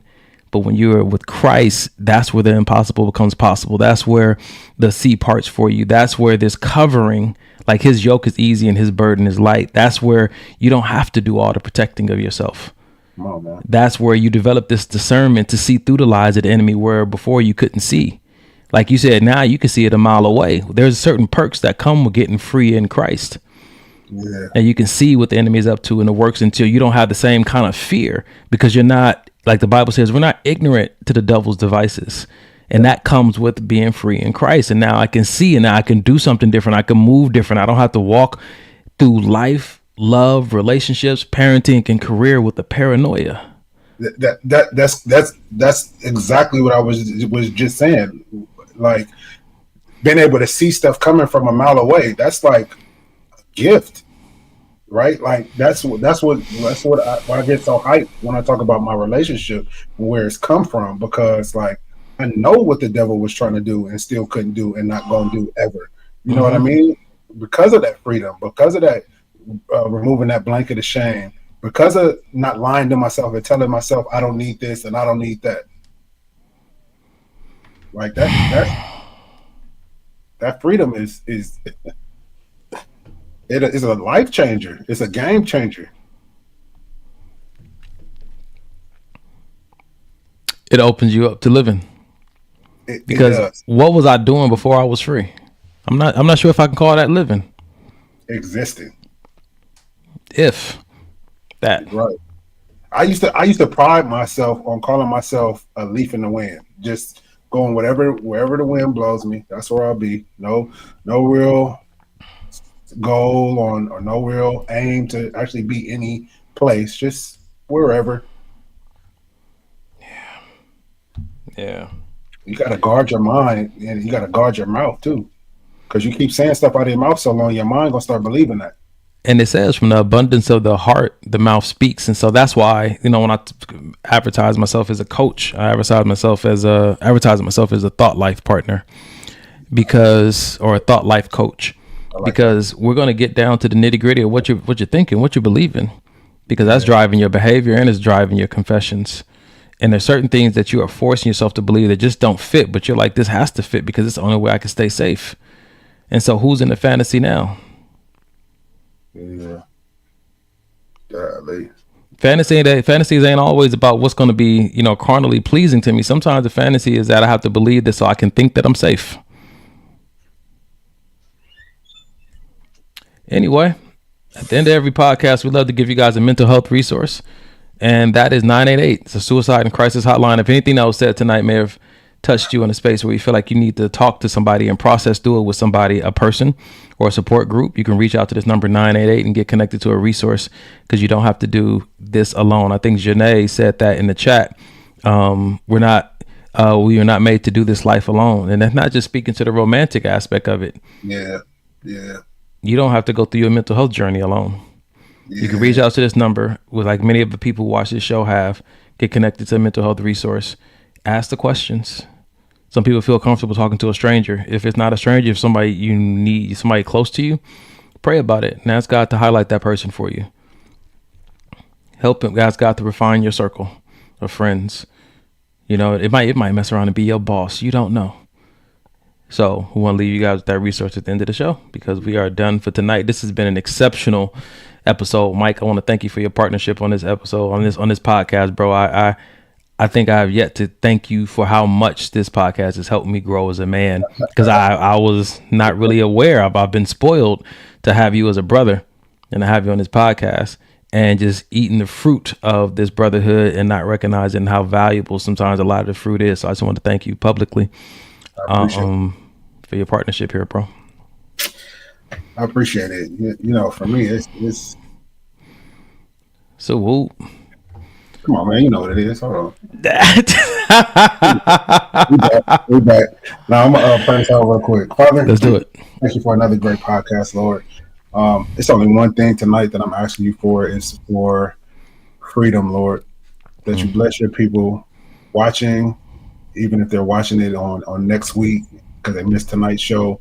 If it's been shared from a friend and they're watching, whoever is watching this podcast, I just thank you for your spirit of freedom and just to break those chains of bondage over people's minds, over people's hearts, over people's thoughts, people that have been living in this spirit of bondage for years since they were children, Lord, and they just don't know why they can't get out of certain situations, Lord. I just thank you that you show them who you really are. Yeah. You are the chain breaker. You are the bondage breaker, Lord. That's who you are. That's who you've been for me. So I know you can do it for anybody listening, Lord. But just thank you again for your power, your love, your forgiveness, Lord. We thank you for your covering throughout this week as we go through our daily lives, Lord, going to work, going to school, with our children, with our spouses, with our friends, with our circle, with our churches, Lord, with everything that's going on in this earth. May we remember you, who you are. You're a God of love, not a God of mischief, not a God of chaos, not a God of misunderstanding, not a God of hate, but a God of love, Lord. And we thank you that we will keep that in the forefront of our eyes, our mouths, and our ears as we go throughout this week, Lord. In Jesus' name we pray. Amen. In Jesus' name we pray. Amen, bro. This episode made my heart so happy, man. We love y'all. God said the same. We see y'all next Sunday. 2 Chainz.